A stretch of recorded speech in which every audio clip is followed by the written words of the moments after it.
Hi everyone, welcome back to my YouTube channel cute वांगशन। तो चलो हम आज new one shot ep start करते हैं। इसमें एज गैप मिलेगा, ओमेगा वर्स नहीं है। ओके, ओमेगा वर्स नहीं है, नॉर्मल सी एफ है। एज गैप है, वांगशन है, यानी कि टॉप वांग जी होगा, बॉटम विंग होगा। और इसमें हमारा वांग जी 30 साल का एक बिजनेसमैन है और दूसरा हमारा विंग क्यूट सा विंग 19 साल का एक कॉलेज बॉय है। विंग बहुत ज़्यादा शरारती, बहुत ज़्यादा चुलबुला, बट थोड़ा बोल्ड, थोड़ा क्यूट, थोड़ा इनोसेंट है। वहीं हमारा वांग जी बहुत ज़्यादा कोल्ड। वांग जी बहुत ज़्यादा ही रिजर्व मैन है। वो ज़्यादा किसी से बातें नहीं करता। वो किसी से बातें नहीं करता क्योंकि उसकी फैमिली में कोई है ही नहीं। बस है तो उसके अंकल, उसके गगा, उसके अलावा और कोई भी नहीं। वांग जी किसी भी लड़की में ध्यान ही नहीं देता। हर टाइम बस काम काम काम। बट एक दिन उसकी लाइफ बदल जाती है जब वो विंग से मुलाकात करता है। कैसे हुई उनकी मुलाकात, क्या हुआ, ये तो हम आगे देखेंगे। अब हम कहानी की स्टार्टिंग करते हैं। कहानी की स्टार्टिंग एक चैरिटी इवेंट से होती है जो बहुत ज़्यादा ही लग्जरियस था। वो एक ऑर्फन में हो रहा था। वहाँ पर सभी लोग चैरिटी करने आए थे। बच्चों को कुछ डोनेट करने आए थे, कुछ लोग उसे अडॉप्ट करने आए थे। और इसी बीच में एक इंसान बहुत क्यूट अपने एक छोटे से भाई के साथ वहाँ आया था। वो अपने उस ऑर्फन को देख रहा था जहाँ वो पला बढ़ा है। हाँ, ये ऑर्फन जहाँ पर वो पला बढ़ा है, यहाँ तक कि उसका भाई भी इसी जगह पे पला है। विंग का भाई, वो उसका सगा भाई नहीं है, वो तो इसी ऑर्फन में उसे मिला था। विंग जब 10 साल का था तब उसकी मुलाकात इस बच्चे से हुई थी। वो बच्चा सिर्फ 2 महीने का था और उसे एक कचरे के डब्बे में डाला हुआ था। विंग उस टाइम अपने ऑर्फन के एक बड़े काका के साथ बाहर निकला हुआ था घूमने के लिए, या कहूँ तो कुछ काम के लिए। तब उसकी नज़र इस छोटे से बच्चे पे पड़ी थी। वो छोटा सा बच्चा बहुत ज़्यादा रो रहा था। जब विंग ने ये देखा तो वो और भी ज़्यादा इमोशनल हो गया। कैसे कोई माँ बाप अपने बच्चे को छोड़ सकता है। विंग भी एक ऑर्फन है, उसे भी छोड़ा गया है, जिस वजह से वो भी बहुत ज़्यादा इमोशनल होता है। वो उस बच्चे को उठा लेता है और अपने उस गगा से जिसके साथ वो बाहर आया था, वो उसे कहता है कि हम इसे ले चले। ये सुनकर वो ऑर्फन बॉय कुछ टाइम सोचता है, क्योंकि उसके ऑर्फन का हाल अच्छा नहीं चल रहा है।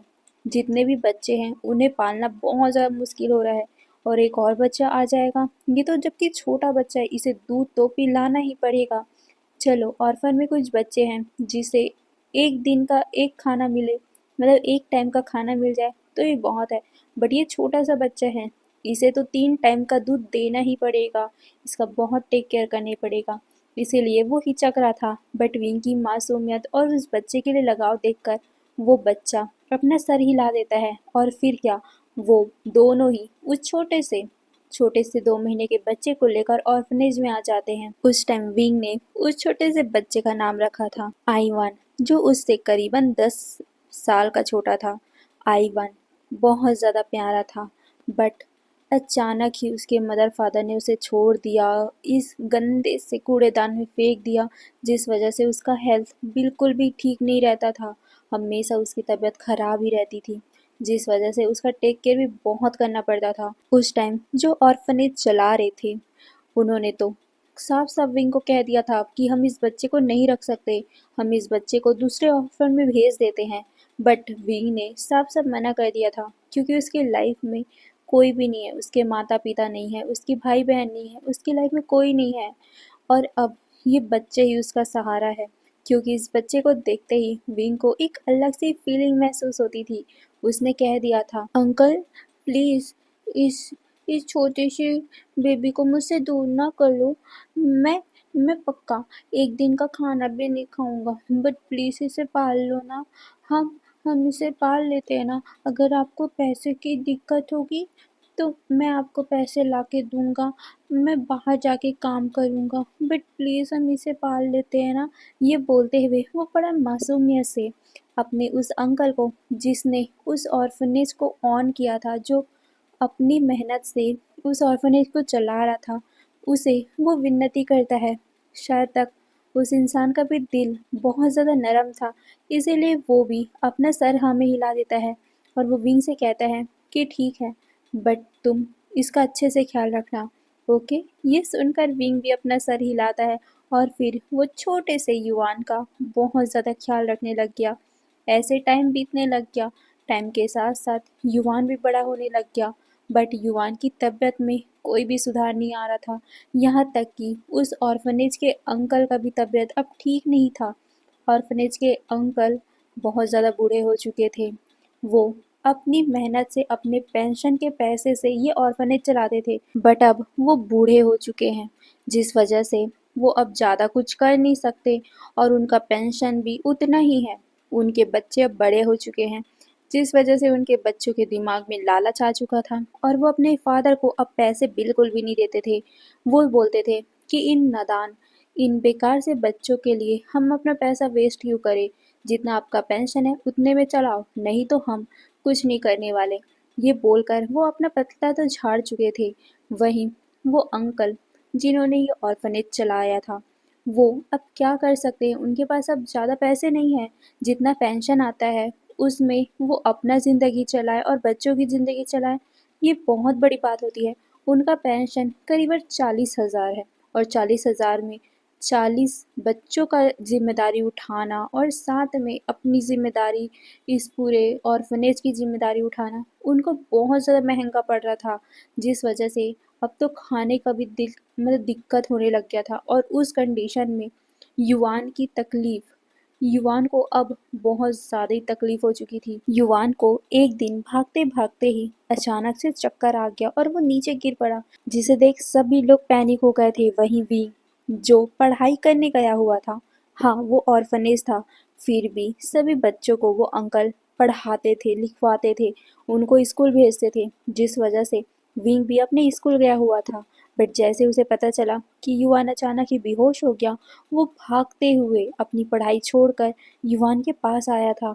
उसे डॉक्टर ने बताया कि युवान के दिल में छेद है, जिस वजह से वो ज़्यादा टाइम तक सरवाइव नहीं कर पाएगा। अगर आपको युवान को बचाना है तो उनका सर्जरी करना पड़ेगा और उसके लिए बहुत ज़्यादा पैसे चाहिए। अभी वो ज़िंदा रह सकते हैं, 1-2 साल वो ठीक रह सकते हैं, बट उसके बाद वो कुछ नहीं बोल सकते। और साथ ही अब उनका दौड़ना, भागना, स्पाइसेस चीज़ खाना सब कुछ बंद। ये सुनकर विंग बहुत ज़्यादा शॉक था। उस टाइम विंग सिर्फ और सिर्फ 17 साल का था। 17 साल की उम्र में अपने छोटे से भाई की ऐसी हालत वो देख नहीं पा रहा था। वो उस अंकल से मदद मांगने की कोशिश करता है, बट वो जानता था कि उसके अंकल भी कितनी मुश्किलों से ये ऑर्फनेज चला रहे हैं। अब वो क्या करे, यही सोच में वो बस खोया खोया रहता था। एक दिन एक दिन विंग ने सोचा कि अब वो काम करेगा, बट जब वो काम ढूंढने लग गया तब उसे काम मिलने का नाम ही नहीं ले रहा था, क्योंकि विंग एक छोटा बच्चा था, 17 साल की उम्र का था। उसका अभी तक पूरी तरीके से 12वीं कंप्लीट भी नहीं हुआ था और ऐसे में वो काम ढूंढेगा तो बड़े बड़े काम तो मिलेंगे नहीं, छोटे मोटे काम मिलेंगे, ऐसे रेस्टोरेंट का, कहीं दुकानों में ऐसे ही नॉर्मल से काम मिलेगा, बट उसमें भी पैसे बहुत कम है और विंग को अभी पैसे चाहिए। विंग जितना हो सके वो पैसे जुटाना चाहता है, क्योंकि डॉक्टर ने तो बोल दिया है कि 2 साल में उसके भाई का, उसके युवान का जान चला जाएगा। विंग ऐसे हाथ पे हाथ धरे बैठे नहीं रह सकता, यहाँ तक कि अब उसके ऑर्फन पे भी बहुत ज़्यादा दिक्कतों का सामना करना पड़ रहा है। अब वो क्या करे, कुछ तो बड़ा करना पड़ेगा। यही सोचकर विंग काम ढूंढने लग गया। वो रेस्टोरेंट में जाता है, बट रेस्टोरेंट में भी सुबह से शाम तक उसे बस काम करना पड़ता है और उसका बस उसे 5 से 6 हज़ार मिलते हैं, जिसमें कुछ नहीं हो पाएगा। 2 साल तक तो विंग कुछ भी जमा नहीं कर पाएगा। इसीलिए विंग बहुत ज़्यादा टेंशन में था, यहाँ तक कि इस वजह से वो अपना कॉलेज भी कंप्लीट नहीं कर पा रहा था। उसका 12th बहुत अच्छे से चला गया था, क्योंकि उसके अंकल ने विंग को सपोर्ट किया था।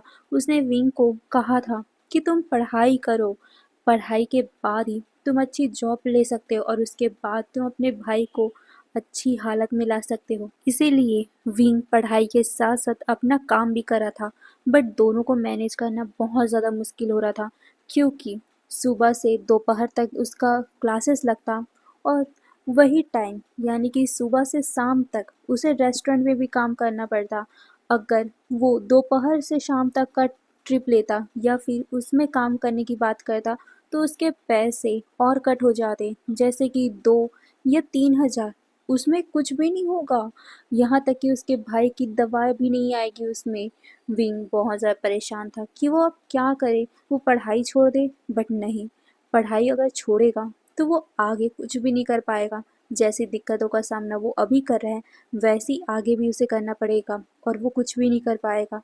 यही सोचकर वो पढ़ाई को तो बंद नहीं करता, बट वो करे तो क्या करे, वो यही टेंशन में एक जगह बैठा हुआ था। तभी वो अंकल ऑर्फनेज के उसके पास आते, उसके कंधे पे हाथ रखते हैं और वो उसे समझाते हैं, बेटा, मानता हूँ कि अभी बहुत ज़्यादा दिक्कत है। मैं कोशिश कर रहा हूँ कि मैं युवान के लिए पैसे जुटा पाऊँ, बट तुम्हें तो पता ही है ना, मैं अब बूढ़ा हो चुका हूँ और 40-40 बच्चों की ज़िम्मेदारी मेरे ऊपर है। इस पूरे ऑर्फन की ज़िम्मेदारी मुझ पर है और युवान के लिए हमें 5 लाख से भी ज़्यादा पैसे चाहिए। इतने पैसे मैं अभी जुटा नहीं पाऊँगा, बट मैं नहीं चाहता कि तुम अपनी पढ़ाई छोड़ो, इसीलिए मैंने तुम्हारा दाखिला कॉलेज में करवा दिया है। ये सुनकर भी शौक था, कॉलेज में, बट वो अब कैसे करेगा ये सब। नहीं अंकल, आप पैसा वेस्ट मत कीजिए, रहने दीजिए, मैं कॉलेज कंप्लीट नहीं करूँगा। 12वीं हो गया वो ठीक है मेरे लिए, मैं 12वीं तक पढ़ चुका हूँ। बट उसके अंकल कहते हैं, नहीं वीन, तुम कॉलेज करोगे, तुम्हें पता है तुम हमारे पूरे ऑर्फनेज के सबसे ज़्यादा होनहार बच्चे हो, सबसे ज़्यादा पढ़ाकू बच्चे हो, तुम यहाँ के एक उभरते हुए सितारे हो, तुम यहाँ सबसे ज़्यादा पढ़ते हो। तुम्हें पता है अगर ये सब नहीं हुआ होता तो मैं तुम्हें बहुत ऊपर उठते हुए देख सकता था, तुम सबसे ऊपर उठ सकते थे, बहुत अमीर बन सकते थे। बट अगर तुम अपनी पढ़ाई छोड़ दोगे तो तुम ऐसे ही भटकते रहोगे और अपने भाई के लिए भी कुछ नहीं कर पाओगे। इसीलिए मैं कह रहा हूँ तुम पढ़ाई करो। हाँ, थोड़ी दिक्कतों का सामना होगा, बट तुम्हें करना पड़ेगा। तुम अभी युवान की टेंशन मत लो, मैं हूँ ना, मैं कर लूँगा, मैं दवा का इंतज़ाम करूँगा, ठीक है, बट तुम अपना पढ़ाई करो।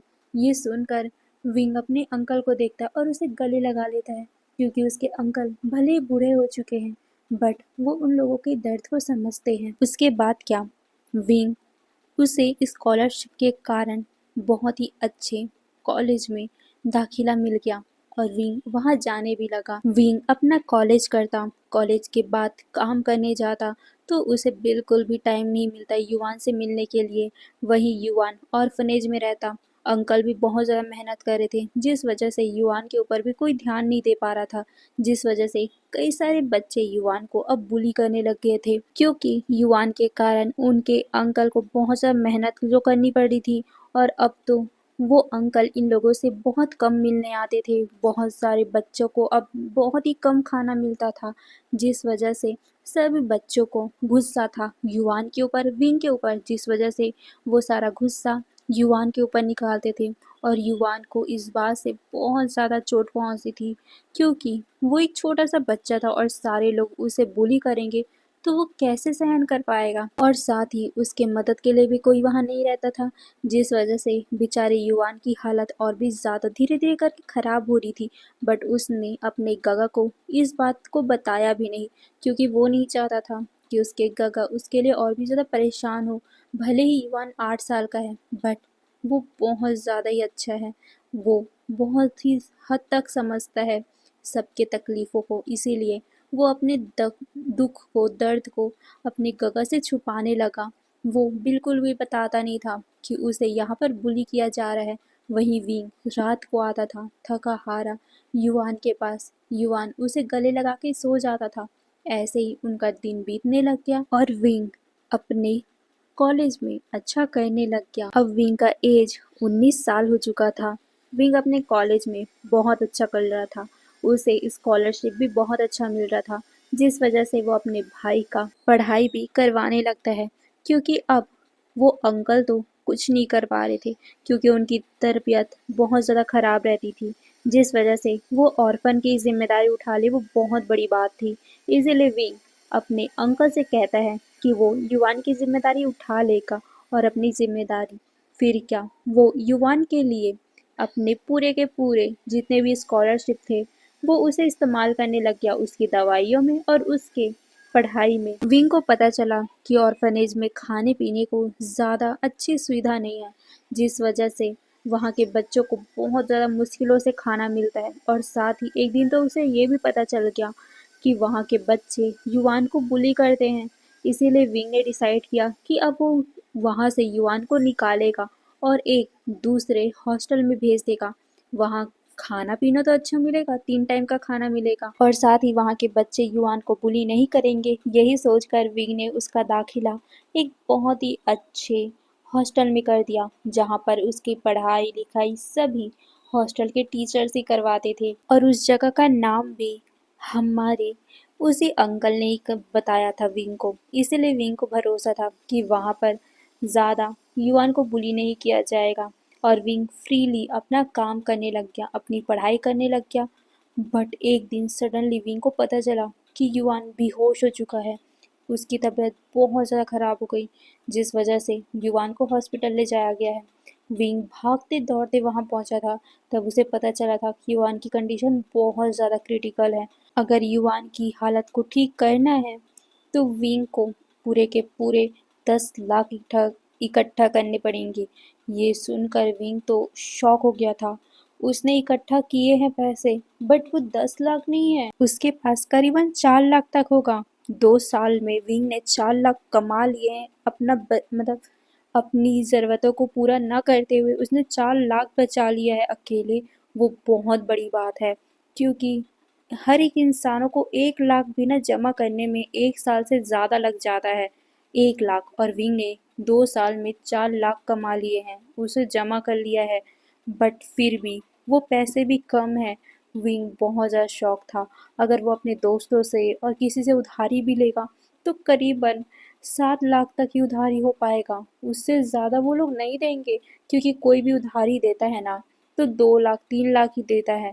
और अगर वो बैंक से भी लोन लेने जाएगा तो कैसे कैसे वो लोन देगा, क्योंकि लोन लेने के लिए भी ना हमें मतलब ज़मीन का गिरवी रखना पड़ता है, ज्वेलरी गिरवी रखनी पड़ती है, या कुछ ऐसा सामान जो बहुत ज़्यादा वैल्यूएबल हो। बट विंग के पास तो ऐसा कुछ भी नहीं है। वो तो खुद ऑर्फनेज में पला बढ़ा है। वो क्या करेगा? कुछ भी नहीं है उसके पास। ना वो बैंक से लोन ले सकता है, ना वो दूसरों से लोन ले सकता है। और अपने दोस्तों से भी अगर वो मांगेगा तो उसके दोस्त भी ज़्यादा कहाँ अमीर है। अगर वो कम से कम देंगे तो करीबन मुश्किल से 50,000 60,000। बट यहाँ बात है पूरे 6 लाख की। कैसे जमा करेगा विंग, वो भी 3 महीनों में। विंग अब बहुत ज़्यादा डिप्रेस्ड रहने लग गया था। वो अपने छोटे से भाई युआन को खोना नहीं चाहता है। वही तो है उसकी लाइफ की आखिरी जीने की वजह। अगर उसे भी उसने खो दिया तो वो कैसे जिएगा। नहीं नहीं, उसे कुछ करना पड़ेगा। उसे अगर पढ़ाई छोड़नी पड़ी, नहीं, पढ़ाई वो कैसे छोड़ सकता है, क्योंकि उसी के स्कॉलरशिप के जो पैसे आते हैं उसी से तो युवान के दवाइयों का खर्चा निकल पाता था। अगर वो उसे भी छोड़ देगा तो पैसे नहीं आ पाएंगे और उसके काम को मिलेगा नहीं मिलेगा, विंग को ये भी नहीं पता है। विंग बहुत ज़्यादा परेशान था। वो एक जगह पे आकर बैठ जाता है। उसके दोस्त भी बहुत ज़्यादा परेशान थे कि अब क्या होगा विंग का, अब वो क्या करेंगे, क्योंकि उनके पास भी ज़्यादा पैसे नहीं है। वो भी स्टूडेंट ही है, वो भी ज़्यादा अमीर फैमिली से नहीं है। क्या करेंगे वो। तभी नी हुसैन जो विंग का बेस्ट बडी था वो विंग के पास आता है। वो विंग के कंधे पे हाथ रखता है। विंग उसे देखता है। नी हुसैन विंग को देखते हुए कहते हैं, विंग क्या मैं एक बार बात करके देखूं। ये सुनकर विंग उसे देखता है और कहते हैं, किससे नी हुसैन, अब हमारी मदद कौन करेगा। ये सुनकर नी हुसैन कहता है, मेरे शुगर डैडी, मैं उनसे मदद मांग सकता हूँ। ये सुनकर विंग शॉक था। हाँ, उसे पता है कि नी हुसैन का शुगर डैडी है, क्योंकि नी हुसैन गरीब इंसान है, मतलब गरीब फैमिली से है। बट अचानक ही उसका शुगर डैडी बना और वो अचानक ही बहुत ज़्यादा लग्जरियस लाइफ जीने लग गया है। विंग को पता है, बट फिर भी विंग को ये अच्छा नहीं लग रहा था, क्योंकि यहाँ पर 6 लाख की बात है और 6 लाख तो सिर्फ ऑपरेशन का है, मतलब 10 लाख सिर्फ ऑपरेशन का है। उसके बाद उसकी दवाइयों का खर्चा, उसके बाद भी बहुत सारे खर्चे होंगे, जबकि इलाज के बाद तो और भी ज़्यादा पैसों की ज़रूरत पड़ती है।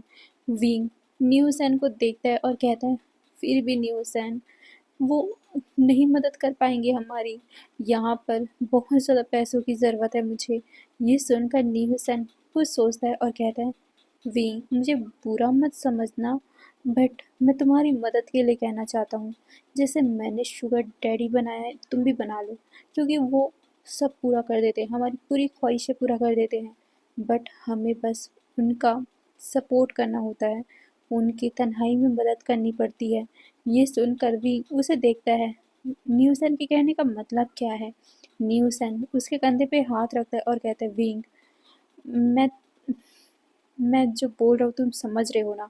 ये सुनकर विंग अपना सर हाँ में हिलाता है, क्योंकि वो समझ रहा था कि न्यूसन क्या बोल रहा है, वो क्या करे, क्या वो करे। तभी नी हुसैन के सर पे हिट करते हुए शाओ शिनचैन कहता है, नी हुसैन बकवास मत करो, तुम ये कैसी बातें बोल रहे हो विंग को, शुगर डैडी, इसका मतलब ये है कि विंग को अपने जिस्म को बेचना पड़ेगा उन्हें। ये सुनकर विंग हल्का सा डर गया था।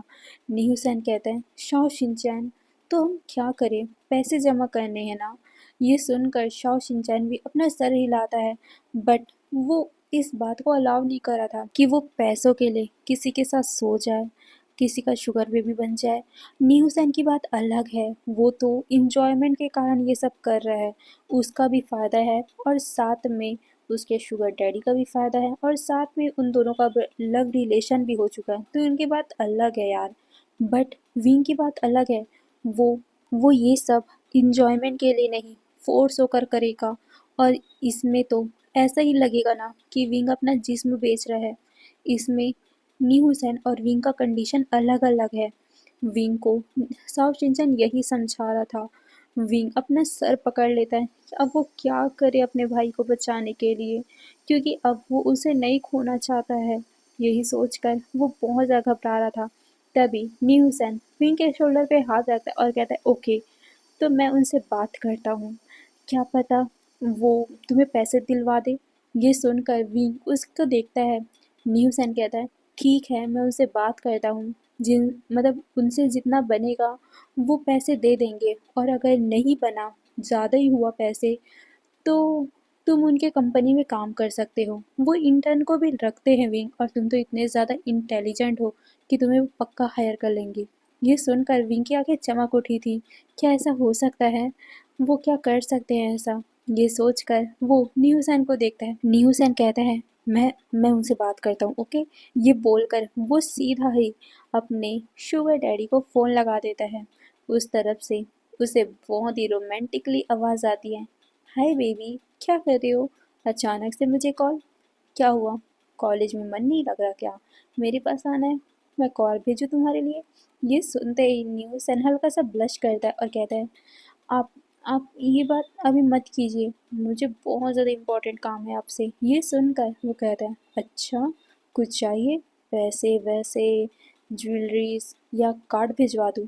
ये सुनकर नी हुसैन कहता है, मुझे आपसे 10 लाख रुपए चाहिए। ये सुनकर वो इंसान खास उठा था, 10 लाख, क्यों, अचानक से ऐसा क्या करना है तुम्हें।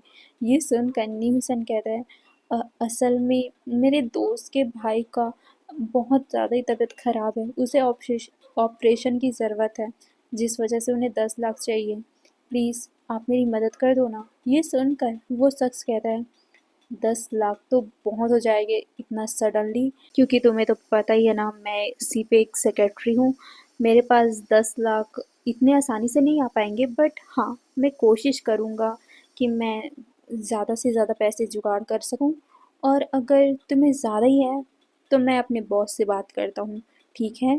ये सुनकर नीहू सेन कहते हैं, थैंक यू सो मच।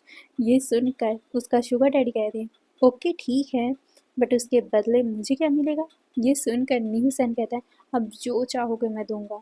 ये सुनकर उसका शुगर डैडी कहता है, ओके देन आज रात को। ये सुनकर नी हुसैन अपना सर हिला देता है और कहता है ठीक है, और साथ में उस लड़के को भी ले आना जिसे ज़रूरत है। ये सुनकर नी हुसैन कहता है, आप ऐसी बातें मत कीजिए, वो वैसा लड़का नहीं है, ये सुनकर उसका शुगर डैडी कहता है, अरे बदमाश, मैं वो बात नहीं कर रहा हूँ, मैं तुम्हें पार्टी में ले जाना चाहता हूँ, तो तुम अपने दोस्त को भी वहाँ ले आना, ताकि तुम्हारा दोस्त हमारे सर से मिल सके और फिर वो अपनी पूरी एक्सप्लेनेशन दे सके कि उसे पैसे की ज़रूरत क्यों है, और वो एग्रीमेंट भी साइन कर देगा ना, क्योंकि तुम्हें तो पता है हमारे बॉस वो कितने ज़्यादा खड़ूस हैं। वो अगर पैसे किसी को देंगे तो बहुत ज़्यादा सोच समझ के देते हैं, और अगर तुम्हारे दोस्त का बात उन्हें जायज़ लगा तो वो एग्रीमेंट साइन करवाएंगे, ताकि एग्रीमेंट के हिसाब से तुम्हारा दोस्त उन्हें पैसे दे सके। ओके। ये सुनकर न्यू सैन भी उस बात को समझता है और कहता है ठीक है, कितने बजे? ये सुनकर वो इंसान न्यू सैन को कहता है नेट 8 बजे। ये सुनकर न्यू सैन अपना सर हिलाता है और फिर वो विंग के पास जाता है। वो विंग को बताता है कि वो आप अपने बॉस से तुम्हें मिलाना चाहते हैं। ये सुनकर विंग एक पल के लिए शॉक हो गया था। साथ ही शाओ शिनचैन मना करा था। क्या क्या विंग ऐसा नहीं करेगा ना कुछ? ये सुनकर न्यू सैन कहता है, गधे, मैं वो सब नहीं बोल रहा हूँ। असल में उनका कहना है कि उनके बॉस थोड़े स्ट्रिक्ट हैं, जिस वजह से जब वो पैसे देंगे तो किसी वैल्यू के हिसाब से देंगे कि आखिर क्या कारण है। जब वो अपने सेक्रेटरी को पैसे देंगे तो पूरा जांच पड़ताल करके देंगे ना, और अचानक से सडनली 10 लाख रुपए तो ऐसे नहीं दे देंगे। इसीलिए वो पूरा जांच पड़ताल करेंगे।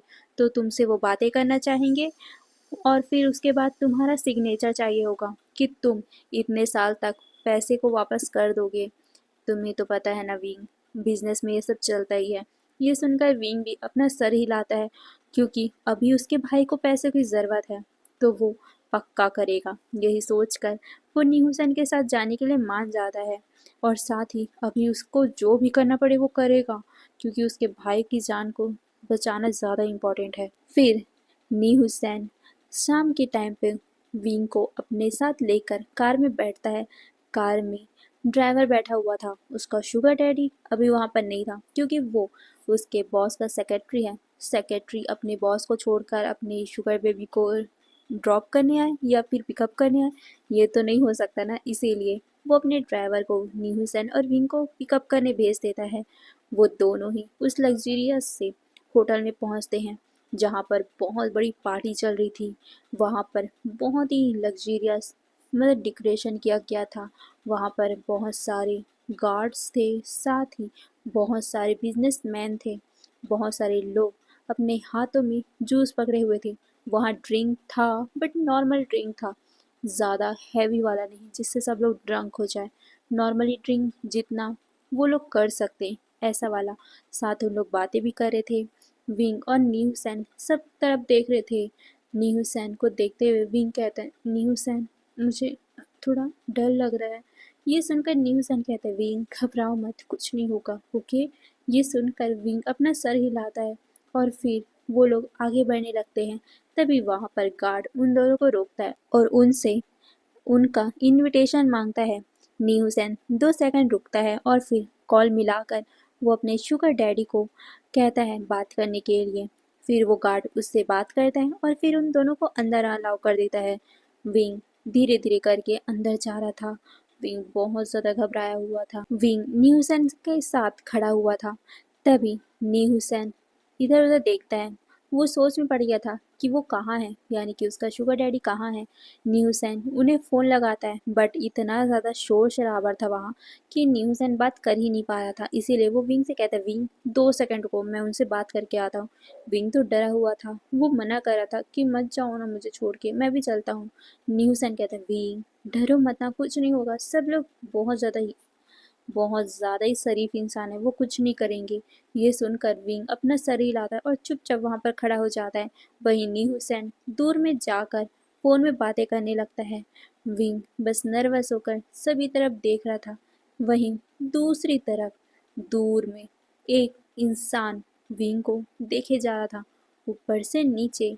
विंग की खूबसूरती, विंग की मासूमियत, विंग का भोलापन बहुत ज़्यादा ही खूबसूरत लग रहा था, जिसे देखकर वो इंसान विंग से आंखें हटा ही नहीं पा रहा था।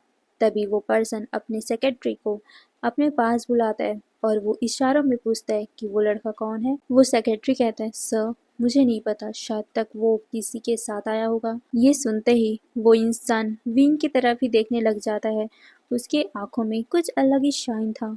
विंग जिसको उसने पहली बार देखा है। आज से पहले विंग के जैसी खूबसूरत इंसान उसने आज तक नहीं देखा है। पहली बार विंग को देखते ही कुछ अलग से ही फीलिंग उसके दिल में आई थी। वो पर्सन अपने सेक्रेटरी से कहता है, पता करो उसके बारे में। ये सुनकर उसका सेक्रेटरी अपना सर हिलाता है। तभी उसके फ़ोन में फ़ोन आने लगता है, जिसे देखकर उसका बॉस उसकी तरफ घूरता है। वो सेक्रेटरी कहता है, आई एम सॉरी सर, मैं 2 मिनट, ये बोलकर वो जल्दी से कॉल पिक करता है। तभी नी हुसैन की आवाज़ आती है, आप कहाँ हो? मैं गेट के पास ही खड़ा हुआ हूँ। ये सुनकर उसका शुगर डैडी, हाँ वो वही शख्स है जो हमारे नी हुसैन का शुगर डैडी है। उसका शुगर डैडी कहता है, 2 मिनट, मैं नीचे ही आ रहा हूँ। ये बोलकर वो कॉल को कट कर देता है और फिर वो नीचे आता है। नीचे नी हुसैन उसका वेट कर रहा था। वो विंग के पास आकर खड़ा हो चुका था। नी हुसैन उसे देखते ही ग्रीट करता है। उसका शुगर डैडी मुस्कुराता है और फिर वो विंग को देखता है। ओह, तो ये न्यू हुसैन के साथ आया है, ये तो अच्छी बात है। उसके बॉस, रुको, क्या बॉस को इसके ऊपर इंटरेस्ट आ गया है? बट ये तो वैसा लड़का नहीं है। क्या होगा अब इनकी लाइफ में? बॉस को पहली बार किसी पर इंटरेस्ट आया है। पहली बार उन्होंने मुझसे ये पूछा है कि ये कौन है। यानी कि बॉस इस लड़के के लिए कुछ तो फील करते हैं। शायद मुझे न्यू हुसैन से बात करनी होगी।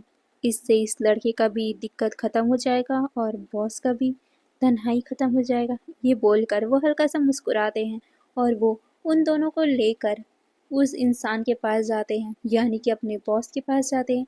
वही वो इंसान जो अभी सोफे पे बैठा हुआ है, वो विंग की तरफ ही देखे जा रहा है। विंग को बहुत ज़्यादा नर्वसनेस फील हो रहा है। तभी उसका सेक्रेटरी उसके पास आता है और कहता है, सर, ये मैंने आपको बताया था ना, मेरे बॉयफ्रेंड का दोस्त जिसे पैसों की ज़रूरत है। ये सुनकर वो इंसान विंग को देखता है ऊपर से नीचे और कहता है, ओह, तो तुम्हें ज़रूरत है पैसों की? ये सुनकर विंग अपना सर धीरे से हाँ में हिलाता है। बट वो उस इंसान के ऑरे से हल्का सा डर चुका था, क्योंकि ये इंसान बहुत ज़्यादा कोल्ड लग रहा है, बहुत ज़्यादा ही गुस्से वाला लग रहा है। उसकी आंखें इतनी ज़्यादा डार्क लग रही है कि विंग तो खड़ा खड़ा ही कांपने लग गया था। बट नी हुसैन उसे कंट्रोल करता है। वो कहता है, शांत रहो विंग, कुछ नहीं होगा। ये सुनकर विंग भी अपना सर हिलाता है। अपने आप को वो हिम्मत देते हुए कहते हैं, विंग, तुम इतने डरपोक तो नहीं हो, तो आखिर तुम डर क्यों रहे हो? विंग, तुम किसी से नहीं डरते ना? हाँ, नहीं डरता मैं, किसी से नहीं डरता। विंग, स्ट्रांग बनो, जैसे हो वैसे रहो। ये क्या कर लेगा तुम्हारा? कुछ नहीं ना? हाँ, ठीक रहो विंग, ठीक रहो। ये बोलते हुए वो अपने आप को हिम्मत देता है। विंग हमारा इतना वीक थोड़ी ना है। इतने सालों से वो अकेले सबको हैंडल करते हुए आया है। विंग हमारा बहुत ज़्यादा मासूम दिखता है, बट वो मासूम है नहीं। वो बहुत ज़्यादा नॉटी है, बहुत ज़्यादा बोल्ड है। हाँ, थोड़ा डरता है, बट उसकी अगर शरारतें आ गई ना, चालू हो गई ना, तो उसकी शरारतें हद पार कर देती है। उसकी बोल्ड अंदाज भी हद पार कर देती है। वो बहुत अच्छे से सभी चीज़ों को संभालना जानता है। इसीलिए विंग अपने आप को हिम्मत देता है और अपने आप को स्ट्रांग बनाते हुए अपने आप को कॉन्फिडेंट फील करवाता है। और फिर वांग जी के सामने वो स्ट्रेट खड़ा होकर उसकी आंखों में आंखें डालते हुए कहता है, जी, मुझे पैसों की ज़रूरत है। ये सुनकर वांग जी, हाँ वो हमारा वांग जी ही था। वांग जी जो हमारे नी हुसैन के बॉयफ्रेंड या उनके शुगर डैडी का बॉस है, और उसका शुगर डैडी और कोई नहीं, हमारा सॉन्गलैन ही है। सॉन्गलैन हमारा नी हुसैन का बॉयफ्रेंड प्लस शुगर डैडी है। वहीं वांग जी जो पहले विंग की मासूमियत, उसका भोलापन, उसका क्यूट सी मासूमियत, उसे देखकर बहुत ज़्यादा अट्रैक्टेड था। अब वो उसके इस एटीट्यूड से, उसके इस कॉन्फिडेंट से बहुत ज़्यादा इम्प्रेस हो चुका है, क्योंकि किसी भी इंसान की हिम्मत नहीं होती कि लान वांग जी के आंखों में आंखें डालकर वो बातें करे। बट विंग कुछ हट के है। पहली नज़र में ही उसने विंग पे कुछ अलग ही फील किया था, और अब विंग की ऐसी बोल्डनेस, उसका ऐसा अंदाज देखकर वांग जी को और भी ज़्यादा विंग इंटरेस्टिंग लगता है। वो विंग को देखते हुए कहता है, इंटरेस्टिंग। ये सुनकर विंग वांग जी को देखता है। वांग जी कहता है, तुम लोग खड़े क्यों हो, बैठो, ये बोलकर वो इशारा करता है। सॉन्गलैंड भी उन दोनों को इशारा करता है, फिर वो दोनों बैठ जाते हैं। तभी वांग जी कहता है, बताओ मुझे, पैसों की ज़रूरत है? कैसे? किस लिए? और क्यों? ये सुनकर विंग उन्हें देखता है और स्ट्रेट फॉरवर्ड कह देता है, मुझे अपने भाई के लिए पैसे चाहिए। मैं आपको जल्द ही वापस कर दूंगा। असल में मेरे भाई का हार्ट सर्जरी होने वाला है। उसके हार्ट में छेद है। वो छेद बहुत सालों से है, बट हमने दवा से कंट्रोल किया हुआ था। बट अब वो छेद बहुत बढ़ चुका है, जिस वजह से उसका ऑपरेशन करना ज़रूरी है, नहीं तो वो 3 महीनों में ही ये बोलकर विंग चुप हो गया था। बट फिर से वो अपने आप को हिम्मत देता है और कहता है, प्लीज़, मैं पक्का बोल रहा हूँ, मैं आपको पैसे वापस कर दूंगा। मैं ये बोलकर वो थोड़ा-सा अपने आवाज़ को कंट्रोल करने की कोशिश कर रहा था, क्योंकि अपने भाई का वर्ड जैसे ही उसके ज़ुबान पे आता है, वो थोड़ा-सा इमोशनल हो जाता है, जो वांग जी भी फ़ील कर पा रहा था। वांग जी कह रहे हैं, मैं देने को तैयार हूँ। ये सुनकर विंग शॉक और बहुत ज़्यादा खुश भी हो गया था, यहाँ तक कि न्यू सैन भी खुश हो गया था। तभी वांग जी विंग को देखता है और कहता है, बट मुझे अकेले में तुमसे कुछ बात करनी है। ये सुनकर विंग शॉक हो गया था। क्या कुछ ऊट-पटांग हरकत तो नहीं करेगा ना ये मेरे साथ? विंग न्यूज़ैन की तरफ देखता है। न्यूज़ैन कहता है, सर, मेरा दोस्त वैसा नहीं है। ये सुनकर वांग जी उसे देखता है, घूरता है, जिससे न्यूज़ैन हल्का सा डर गया था। वांग जी कहता है, तो तुम्हें क्या लगता है मैं वैसा हूँ? ये सुनकर न्यूज़ैन जल्दी से अपना सर शेक करता है और कहता है, नहीं नहीं सर, मेरे बोलने का वो मतलब नहीं था। वांग जी कहता है, मैं लान वांगजी हूँ। मैं किसी भी ओमेगा की तरफ, किसी भी अदर, किसी भी लो ओमेगा की तरफ आग भी नहीं उठाता हूँ। मैं अपने स्टैंडर्ड का ओमेगा देखता हूँ, और जिसे मैंने देखा वो स्पेशल होगा। तो तुम्हें ये ना लगे कि मैं कोई चीज़ छोड़ा हरकत करूँगा, इसकी मर्ज़ी के बिना मैं इसे छूऊँगा। तो मैं इससे प्राइवेट में कुछ बात करना चाहता हूँ, तो तुम लोग, ये बोलकर वो शाओशिन-चैन, सॉरी, सॉन्गलैन की तरफ देखता है। सॉन्गलैन भी अपना समझ चुका था। उसे भी पता था कि वांग जी थोड़ा हैवान टाइप का तो नहीं है भाई, ना ही किसी भी लड़के के साथ वो गंदी हरकतें करेगा, मतलब उसका नियत ही वैसा नहीं है। वांग जी बहुत ज़्यादा ही अच्छे मैनर्स के साथ पैदा हुआ है, पला बड़ा है, तो वो किसी भी इंसान के साथ ऐसी गंदी हरकतें तो नहीं करेगा। ओह सॉरी, मैंने शायद तक ओमेगा बोल दिया था, तो मुझे माफ़ करना, ये ओमेगा वर्स नहीं है, ओके। बट हाँ, इसमें प्रेगनेंसी मिलेगी, ओके। तो आगे बढ़ते हैं।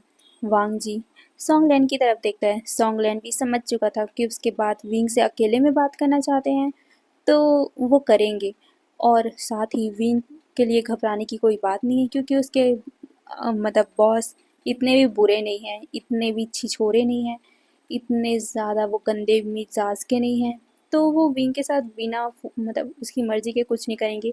यही सोच कर वो हमारे न्यूसेन को बाहर लेके जाते हैं। न्यूसेन डरा हुआ था, बट सॉन्गलैन उसे समझाता है कि कुछ नहीं होगा। उसके बॉस बहुत ज़्यादा वेल मैनर है। वो कभी भी किसी ओमेगा के साथ, मतलब किसी भी लड़के के साथ, किसी भी लड़की के साथ बुरा नहीं करेंगे। तो तुम घबराओ मत। फिर क्या, न्यूसेन भी मान गया और वो बाहर खड़े होकर बस चुपचाप इंतज़ार कर रहे थे। वहीं दूसरी तरफ हमारा विंग बहुत ज़्यादा नर्वस था, बट अपने आप को वो कंट्रोल, अपने आप को कॉन्फिडेंट फील करवाते हुए कहता है, विंग कुछ नहीं होगा। अगर इसने कुछ करने की कोशिश की तो मार पीट के भाग जाना, तुम इतने वीक नहीं हो। ये बोलते हुए वो अपने आप को हिम्मत देता है, और वो चुपचाप वांग जी को देखते हुए बैठा हुआ था। तभी वो पूछता है, जी, आपको मुझसे क्या बात करनी थी? ये सुनकर वांग जी एक हल्का सा स्मक देता है। वो अपने दोनों पैरों के ऊपर अपने दोनों हाथों को रखता है, अपने हाथों को वो क्रॉस करता है, अपने शरीर को वो थोड़ा सा लीन करता है, विंग की तरफ देखता है। उसकी बॉसी अंदाज को देखकर एक पल के लिए तो विंग का दिल ही धड़क रहा था। मतलब उसका अलग ही रिएक्शन था। ये इंसान डरावना भी लग रहा है, बट हॉट भी लग रहा है। विंग उसे देख रहा था। तभी वांग जी विंग को देखते हुए कहते हैं, तुम्हें पता है, तुम बहुत ज़्यादा क्यूट हो। विंग वांग जी को देखता है। वांग जी कहते हैं, तुम पहले इंसान हो जिसने मेरे दिल पे कुछ अलग से ही फील करवाया है। आज से पहले मैंने कभी भी किसी लड़की की तरफ, किसी लड़की की तरफ इस नज़रों से नहीं देखा, जिस नज़रों से मैं तुम्हें देख रहा हूँ। तुम्हें लगेगा कि मैं कोई ठरकी इंसान हूँ, बट नहीं, मुझे फील हो रहा है कि तुम्हें देखते ही मैं एक अलग से जोन में जा चुका हूँ। तुम्हें पता है, तुम्हें देखते ही मुझे कुछ अजीब फील हो रहा है। तुम्हें ये बोलते हुए वो विंग को देखे जा रहा था एक अलग ही लुक के साथ। वहीं विंग वांगजी की सारी बातें सुन रहा था। वांगजी कहता है, मुझे तुम्हारे साथ रहने का मन कर रहा है, तुम्हारे साथ टाइम बिताने का मन कर रहा है, तुम्हारी चुलबुलाहट, तुम्हारी स्माइल को अपने अंदर लेने का मन कर रहा है, तुम्हें अपने पास रखने का मन कर रहा है। तुम क्यों ना ये करो कि मैं तुम्हें जो चाहिए मैं वो दूंगा, बस तुम मेरे पास रहो। मैं जो अकेला हूँ तुम मुझे फील करो। ये सुनकर विंग वांग जी की तरफ देख रहा था। वांग जी कह तो रहा है बहुत ज़्यादा अलग ही वे में उसके साथ फ्लर्ट कर रहा है, या कहूँ तो उसके साथ ठरकी अंदाज में, मतलब जो भी विंग को फील हो रहा है। मतलब कई लोग होता है ना कि अगर कोई कुछ बोल रहा है हमको तो फील हो जाता है कि वो अच्छे अंदाज से बोल रहा है या बुरे अंदाज से बोल रहा है। तो विंग को फील हो रहा था कि वांग जी कोई बुरे अंदाज से उसे नहीं बोल रहा है, यानी कि उसे बुरा फील नहीं हो रहा है। विंग वांग जी को देख रहा था। विंग कहता है, आपके कहने का मतलब क्या है? ये सुनकर वांग जी कहता है, मेरे कहने का सिर्फ एक ही मतलब है, मैं गोल गोल बातें घुमा कर नहीं बोलता। मैं तुम्हारे सामने एक प्रस्ताव रखता हूँ। मैं तुम्हारा शुगर डैडी बनना चाहता हूँ। मैं तुम्हें हर वो चीज़ दूंगा, तुम्हारी ज़रूरतों का सारा चीज़ पूरा करूँगा।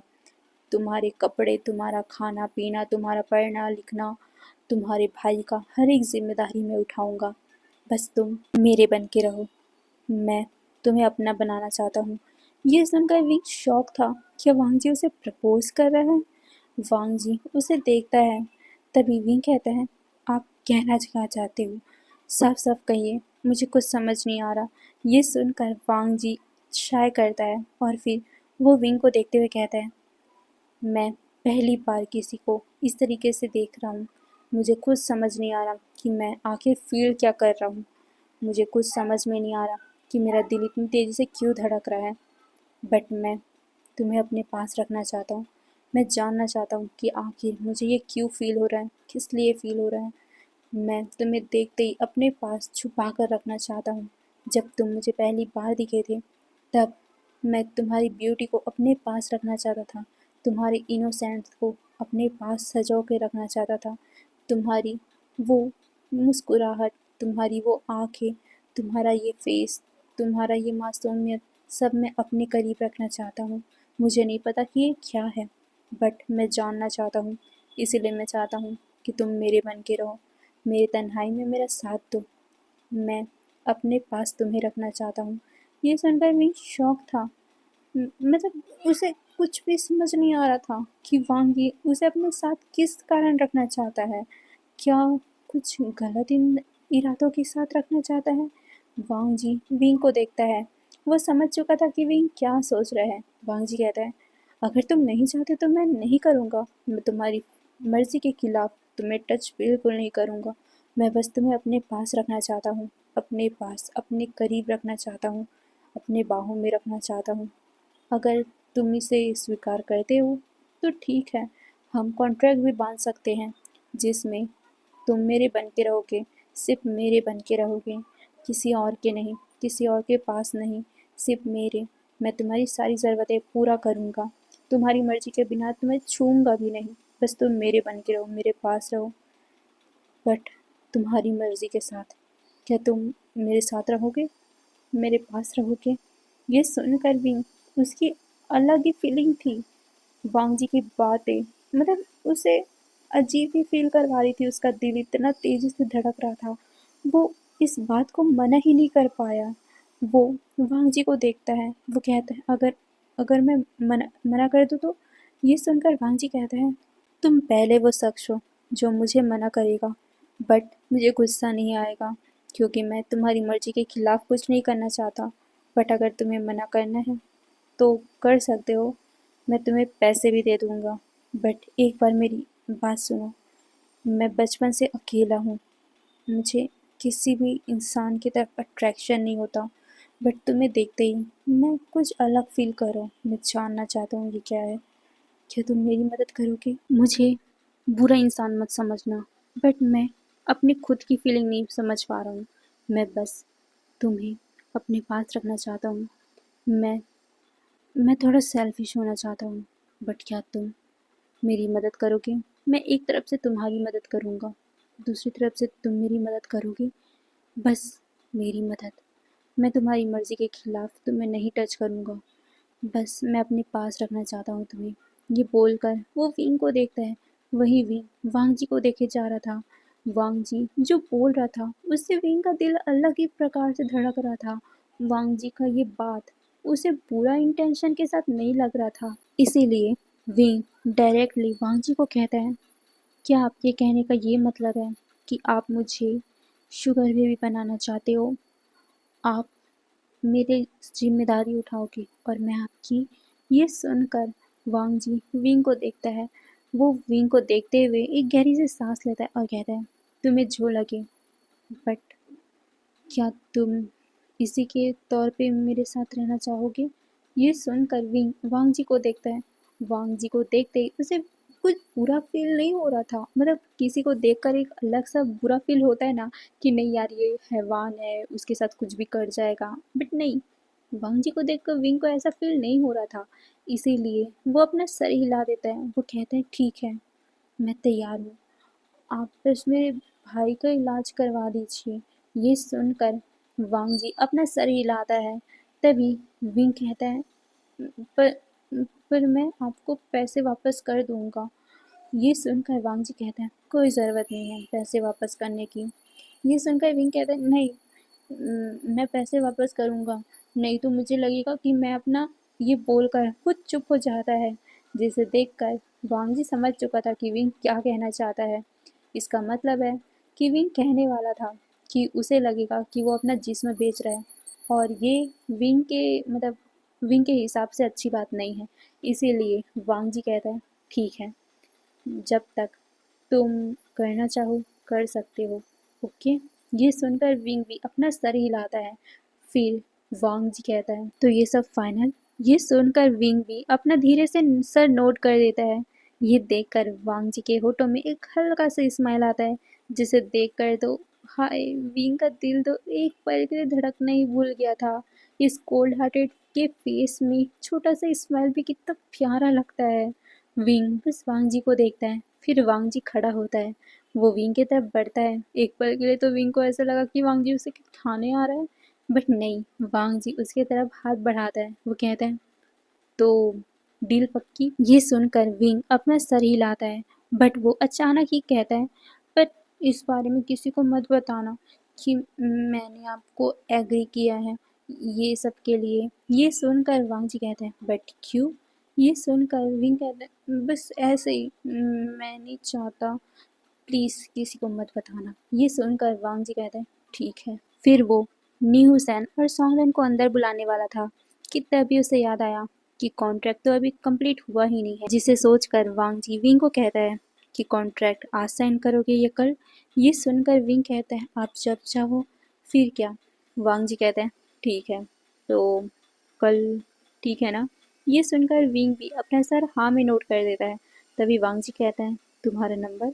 ये सुनकर विंग भी पहले तो हिचकता है, फिर ठीक है भाई, अब तो कॉन्ट्रैक्ट होने ही वाला है, तो नंबर एक्सचेंज करने में क्या ही हर्ज है। यही सोचकर वो भी अपना नंबर दे देता है।